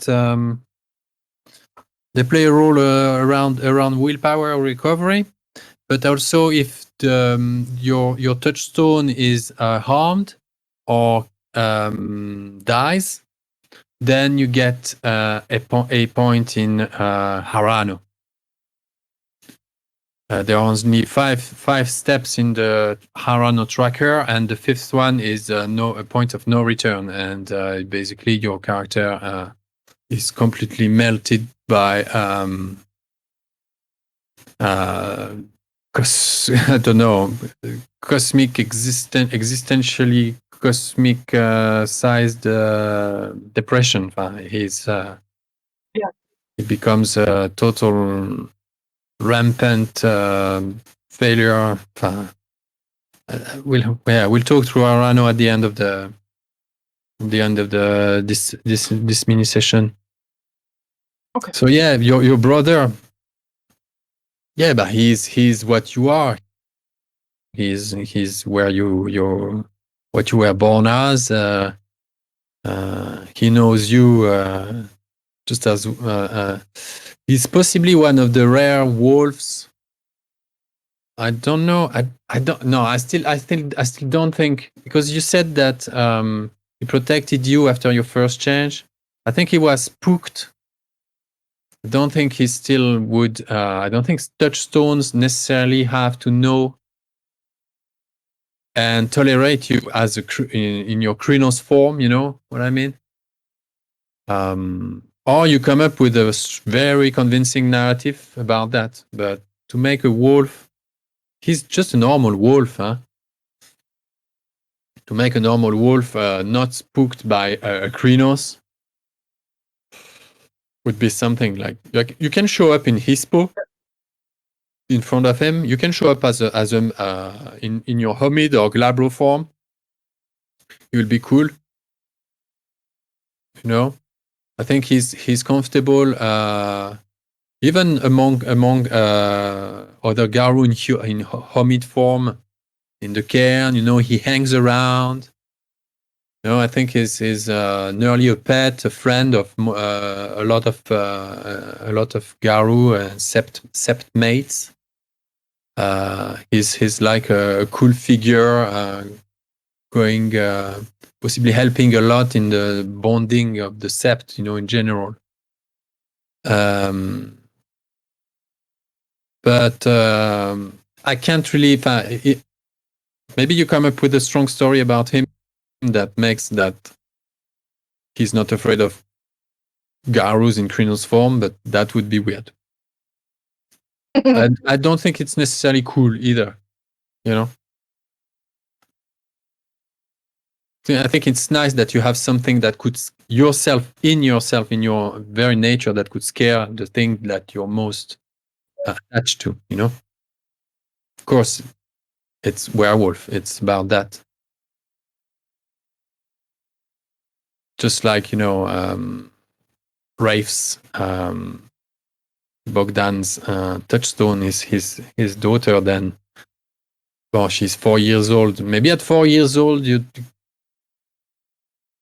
don't necessarily need to be scared of everything adults could be scared of, but still, I think she knows what a monster is. Yeah. But if she's your touchstone, that means as well that you have something for her, that you bring, that she looks up to you as well, like being this adventurous dad, far away, with this mysterious life, living in the wild. Maybe she always asks, when do we go on a road trip, Daddy? Something.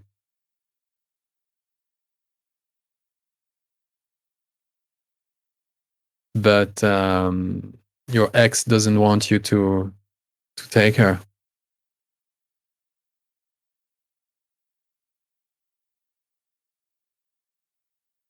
I think she's even more protective of her since you had your first change, because she felt that something really, really weird happened to you.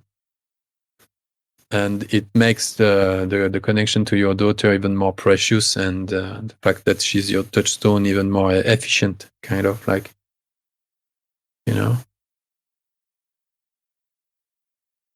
Yes, Owen?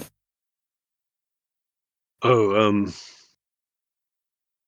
could I get a flak jacket or some kind of armor? Yeah, no problem. Yeah. I think you would need because if you have if you have a rifle and some kind of armor, it starts to I think that would be like, if you look at the resource, merit or background, whatever it is, like, to make it fair, that I think that would need to be a buy, Some points from the merits. Yeah, I think so. Because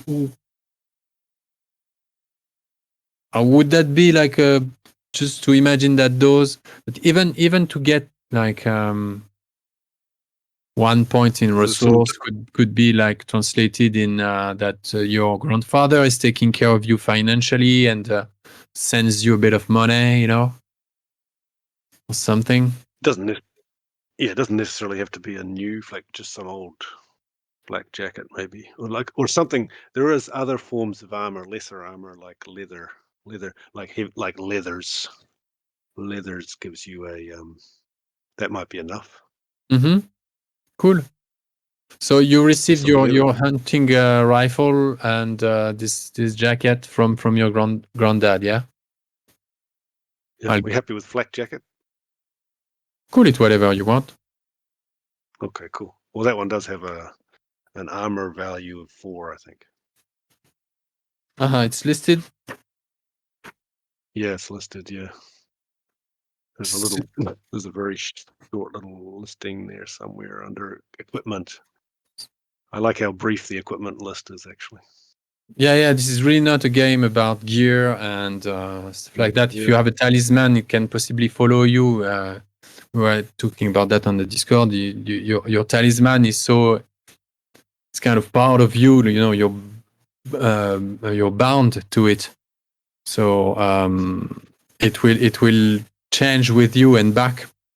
If you go into Krynos and Lupus and back into human, then you will find that you still have your magic sword, the clave, traditional Garu clave silver sword.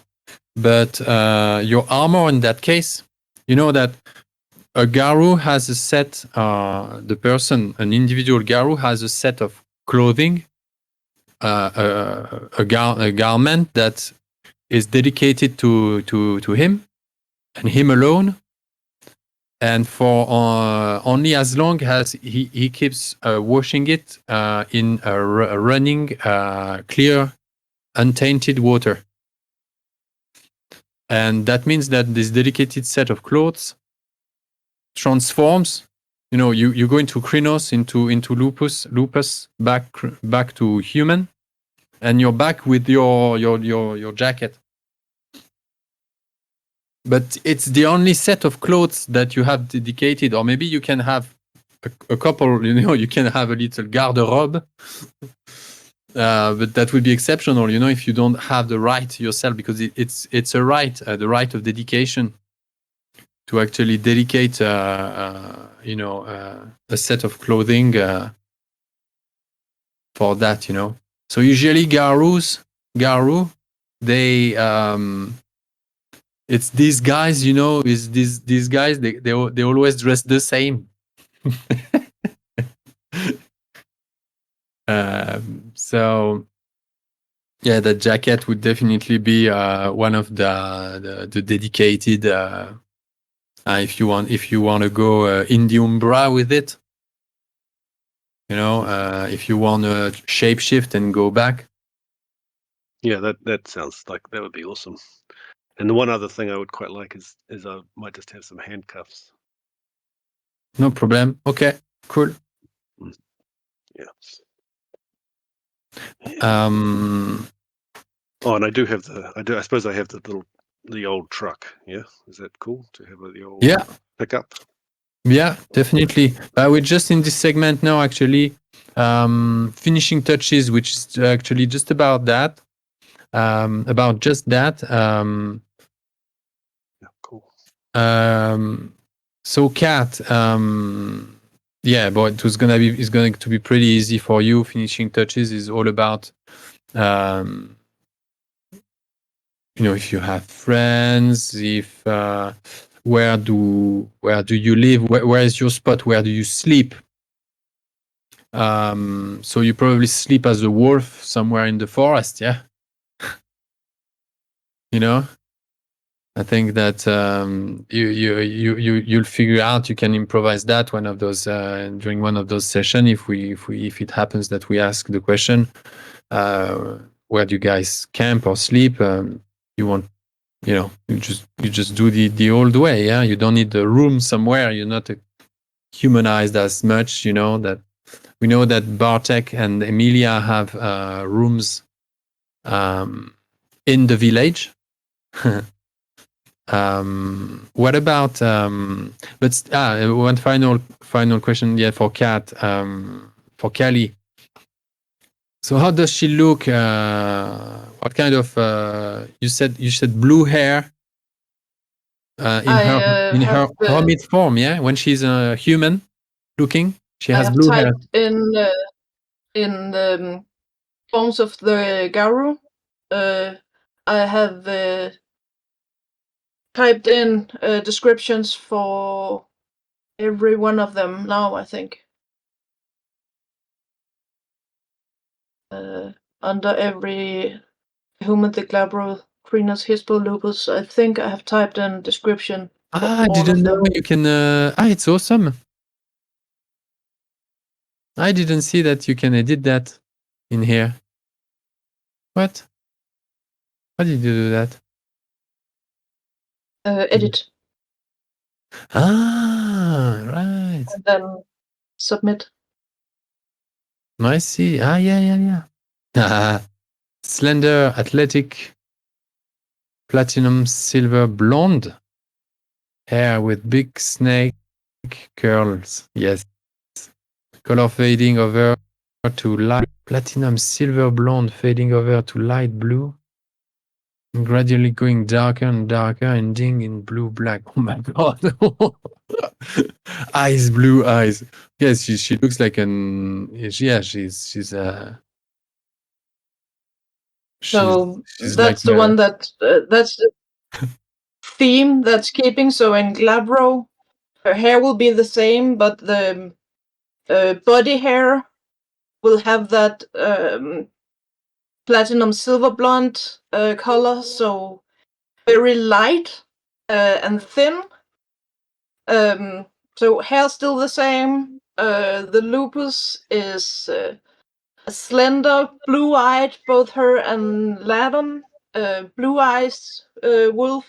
I think he's a darker one, so dark gray or black maybe. But her lupus fur is mostly gray with this dust blue tint to it, like you have the pigeon blue. yes, They call it so a gray, but with that blue sheen on it. shimmer in it. Yes. And her head and mane. The mane is longer and kind of wavy, and that I is see. that light platinum or silver blonde too. And socks and tail tip in that dark blue black. Like ravens, that blue black. Sure. And Shiny. Yeah. Yeah, and the hispo, where top of the head and down the back, and the socks and tail are that dark blue, black blue, and her chest, the platinum silver blonde, and the rest, that grayish, bluish gray. Awesome. And then the hispo, the dire wolf, more fur, and the longer it gets, the more wavy it gets. So when she's human and Glabro, it have these big, snake curls. Okay. Yes. Oh god. I thought it would be kind of cool. The tusk, yeah, the big in Crinosaur, you have both the lower and upper. Yeah. Goes like you have that pictures, depictions of Kali and the Gorgon. Love it. Tasty. Yeah. Tasty content. Love it. I love this kind of detail. Stuff that you can only come up in session 0, and then you have that ready. It's in your. It's like you have this card ready to play. Well, it's tough. Some people can come up with that and improvise this kind of content, but it's even better if you have it ready. Why not? Love it. Did you see that? Maybe let's go. Family, yeah, the finishing touches I wanted to check with you, Owen. So family, we know. Work, we know. Or he lives to eat every day some fresh meat. But any friends actually at all for Rafe?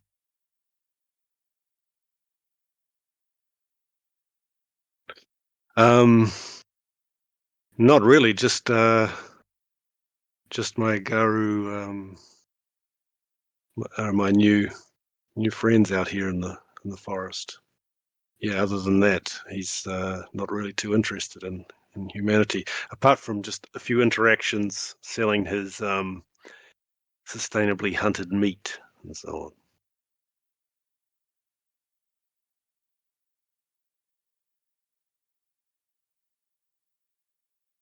Sustainably hunted meat. Never heard this one. Yeah, but yeah, basically organic wild yeah, wild meat. Yeah. there's quite a lot of that happening in New Zealand. I think people are getting back to fishing and hunting sort of on a smaller scale, basically.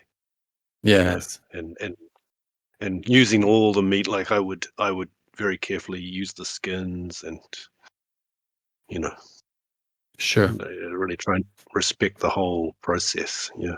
Yes. Cure them and yeah. Yeah, he's very into the whole living by his fire in the woods and I dig that. his grandfather's teachings and then the whole so very much So how old was he when he forest say? another forest dweller for us, 80. Yes. How old was he when his grandfather took him? I think it was pretty much straight away. In the basket by the door, parents gone. Wow. Okay. And he's just for the story. Is your father's father or mother's father? Probably your mother's father. Yeah. Sounds good. Yes. Cool. So the only friend is the local butcher and the delivery man. Something. Where do you sleep? Where do you live? With I have a little you have a tent. cabin?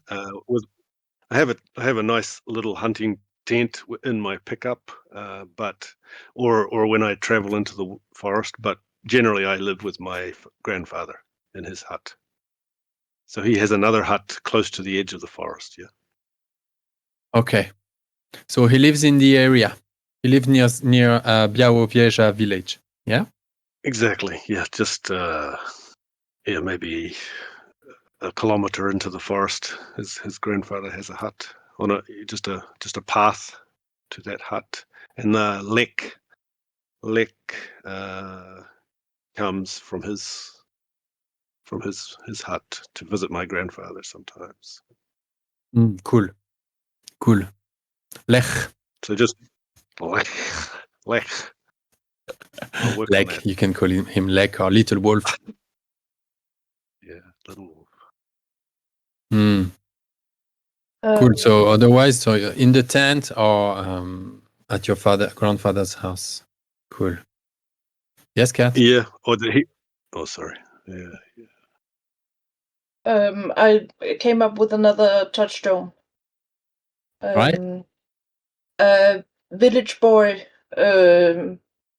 that maybe knew me from when I was a wolf. One of the people that made me curious. He have been a wood boy. He have been out there wanting to learn about the wildlife, and she have been a curious pup. So they have some kind of friendship from that on. And when she changed, he have been curious and known about having an idea that a werewolf would exist, so he will be able to bring her back when they reconnect, when she comes back, and he sees her as a human too. Yeah. Did she show up in human form to him? No. He didn't actually see her change.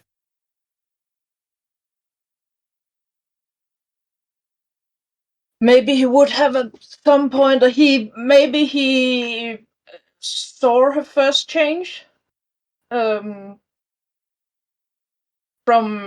afar. You know that when you see from afar, so maybe because the delirium makes it so that you have barely any chance to remember the actuality, of it. So he would if someone would see you change in front of them into the Krynos form, they would then not remember that it was you, that they would fit something completely else into their, in this timeline, So you think he saw that from afar, yeah? He saw you changing.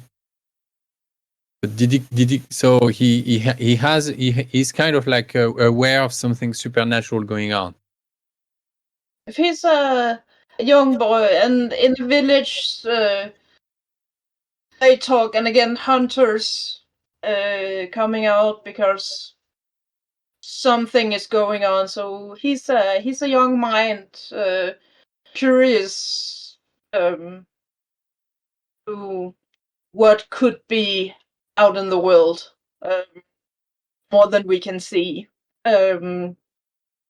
So maybe he has that idea. So when he sees this from afar, he recognizes her and her brother in the trap, because he's so familiar with her from far away. So he sees her change and attack the hunter coming for her brother, and then she flees, and they will reconnect when she comes back.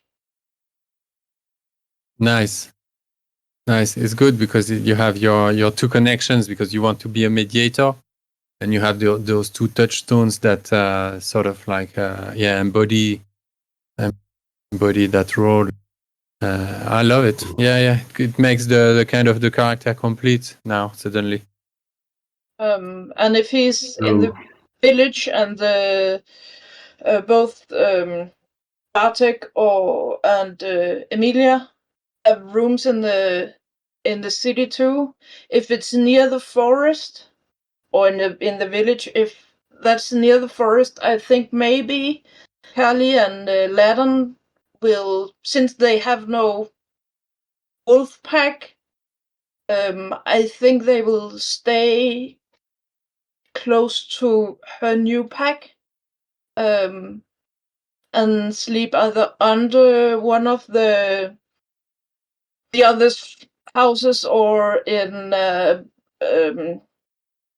not stable, because that's animals, they wouldn't accept that, but hayloft or something like that, near that, so they still feel they have a pack. Right. We'll see about that. Yes. Looking into the future now already.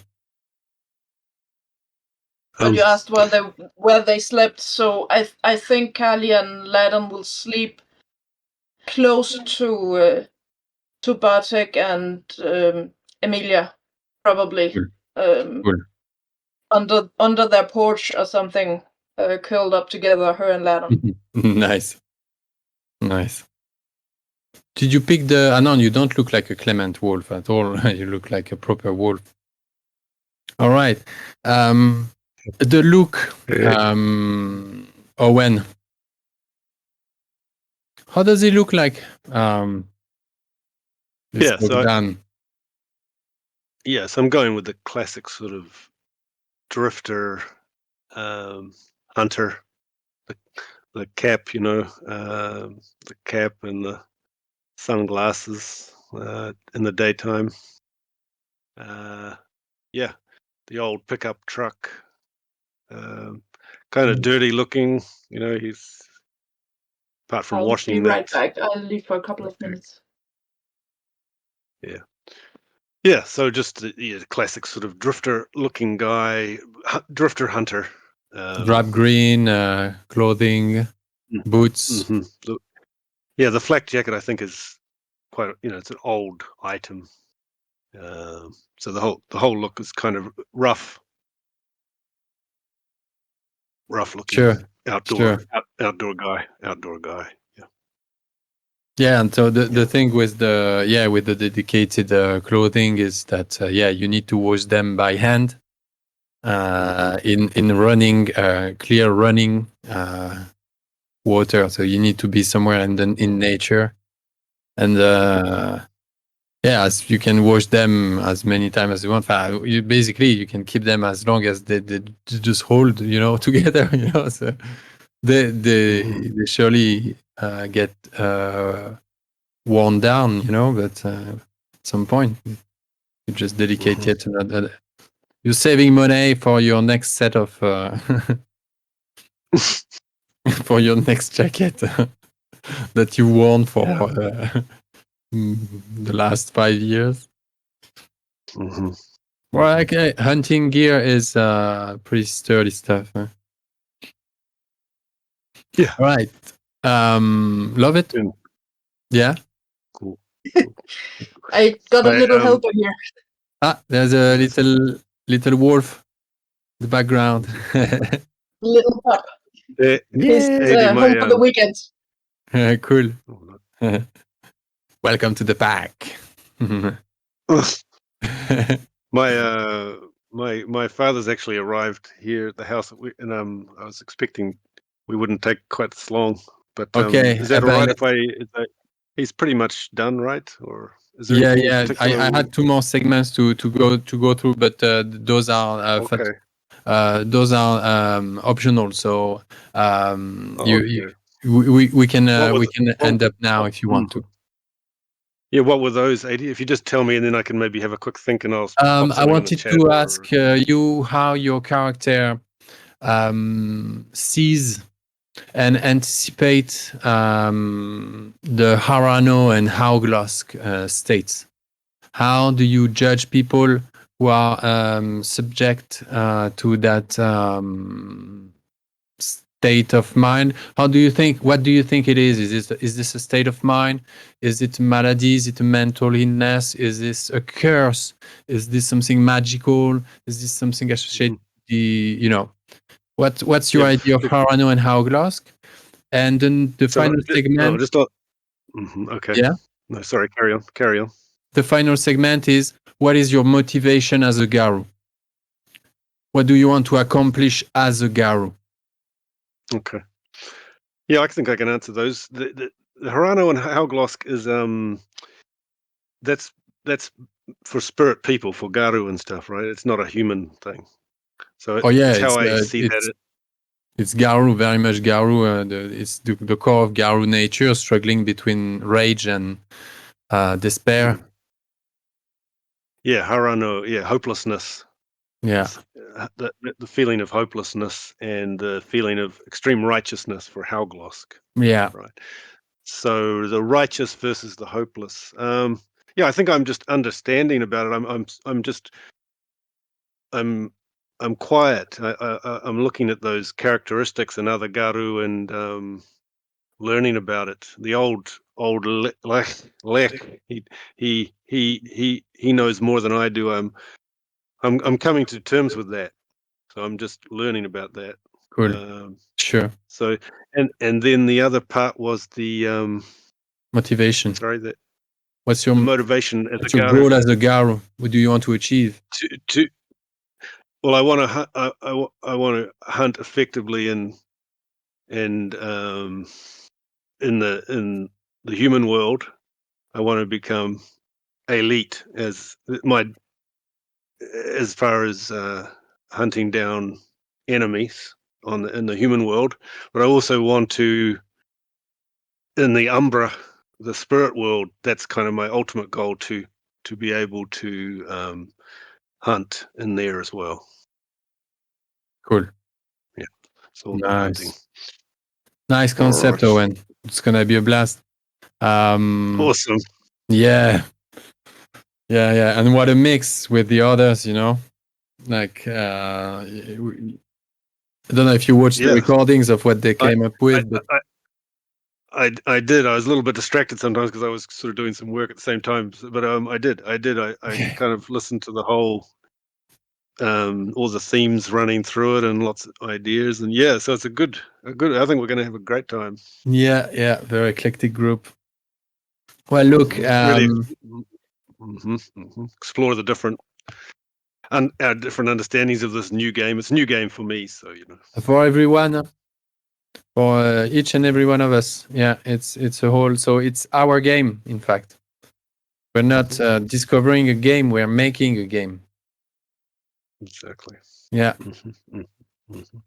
So, by the way, see you tomorrow. Yeah, that's right. We have tomorrow, Kat. We have tomorrow a session with the One Ring, and we're in deep Mirkwood. In deep Mirkwood at the moment. So anyway, Owen, thank you. Thank you, See AD. you Saturday. See you on Saturday. That's Sunday morning for me. Yeah. Nice one, guys. Have a good day or night. Yeah. Thank you. You too. Bye. Bye. Cheers.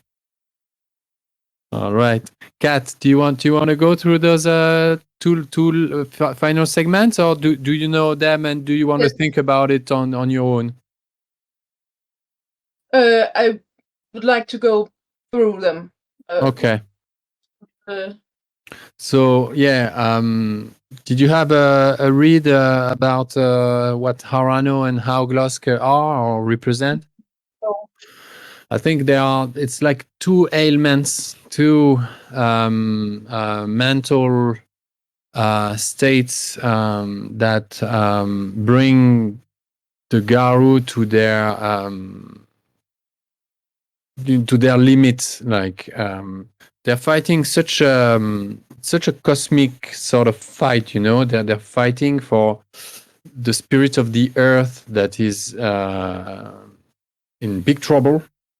The Umbra, the spirit wilds, the spirit world is echoing with the howl of Gaia.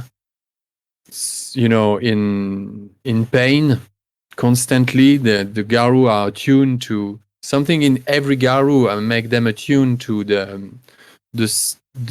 health, the state of the earth herself, Gaia. And that's something, like that brings some kind of like, it's hard, it's a burden, but you've been chosen to be a warrior for Gaia. You're a tough one, yeah? But still, that makes seeing the state of the world, that makes Garu rage, and they're imbued with rage as well to have the strength to fight the fight for the greater good. But that rage as well can turn against them, yeah, and make them, kill innocent, make them actually make tough decisions for yet, a greater good. But to what extent, how much sacrifice can you impose on others? Because you dominate, because you're a predator, because you're superior, because all those like concepts that can come and make you believe that you're doing the right thing, or in fact you're sacrificing innocent people, or you're doing stuff that's kind of like contrary to the cause. Yep. That's hauglosk. That this self-righteousness, that a rage that consumes your own reasoning and justifies everything. What situation would you gain that, and what when is you, the? I think when you gain hauglosk. Where was it? When you do something that violates a chronicle tenet. Chronicle tenet that means it goes against the goal of the pack. It goes against like imagine if you're a Jedi and you use the Force. You make something bad using the Force, but for the greater good. So that grinds you, that eats you little bit by little bit. It's this kind of concept, I think. And Harano is the opposite. Is when you refrain from action because you think you're going to harm innocence, or you think that the tools, your rage, that tool doesn't fit the needs anymore. That the fight itself has been lost. The apocalypse is happening. Gaia is no more, and there is this recoil, this depression, and the Garu is consumed by Harano. So those are the two states. And the question is, how do your character sees that? Is he thinking it's something magical, mystical, a cosmic sort of like, or is this something that can be remedied and amended? It's just maybe something a psychological dysfunction. How does he see that? And is he tolerant? Is he tolerant for people that are consumed by those two extremes? Was it Harano that you gained in if your willpower maxed out?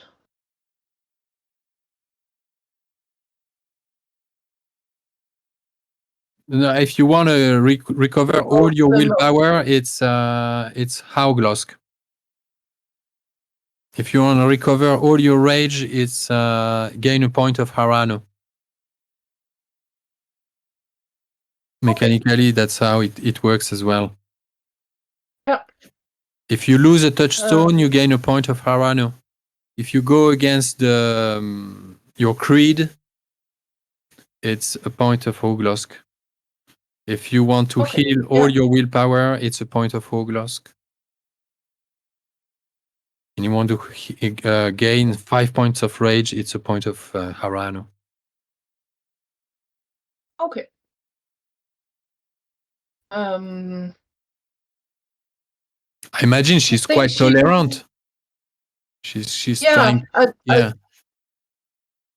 And I think she will see it as a mental state, because she knows the fight between giving up and continuing, and the rage against humans.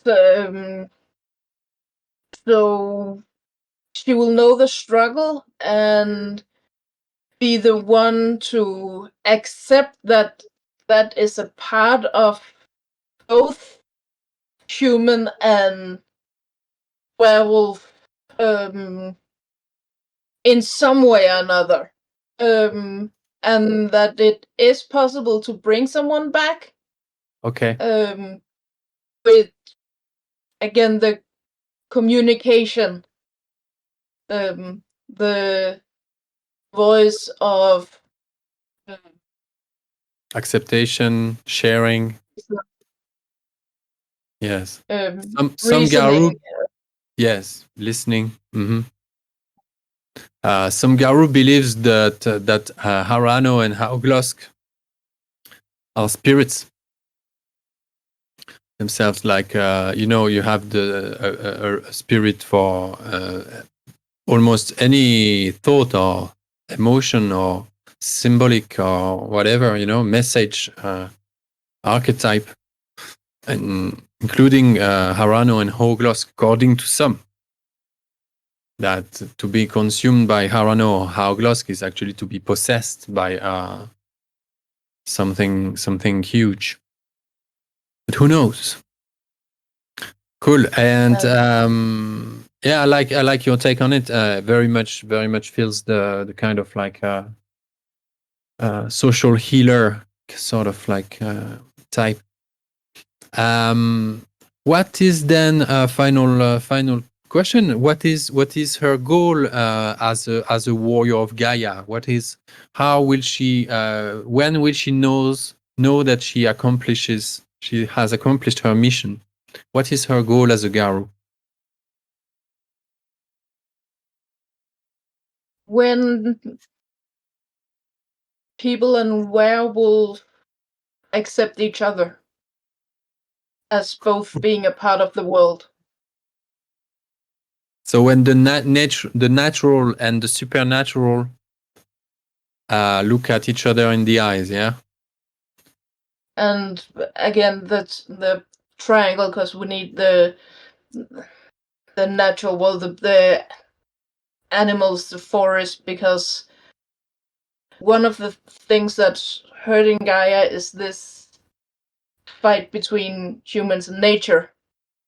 So, and we take the spiritual with it, with the werewolf. So I think when these three aspects see each other as working together instead of fighting each other, that will create balance. That will be her ultimate goal. Okay. Mighty. Yeah. World peace. World peace. Awesome. Cool. Well, it's a deadly concept you have here. Again, super different from any of the other three. So it's gonna be interesting to see how it rolls together. Keeping in mind that that was both the idea was to discover the game and the character creation. So we went pretty deep with that character creation, even if it comes down to only 3 sessions, because now we have material to play for ages. But the idea was just to pay respect to the character creation process for what it is. But anyway, like you're armed to the teeth to go into a one shot with that much content. It's gonna be cool. So I'll see you. Saturday. Perfect. Yeah, thank you so much. Thank you. Good job. Very inspirational. Thank you. Bye bye. Thank you. Bye.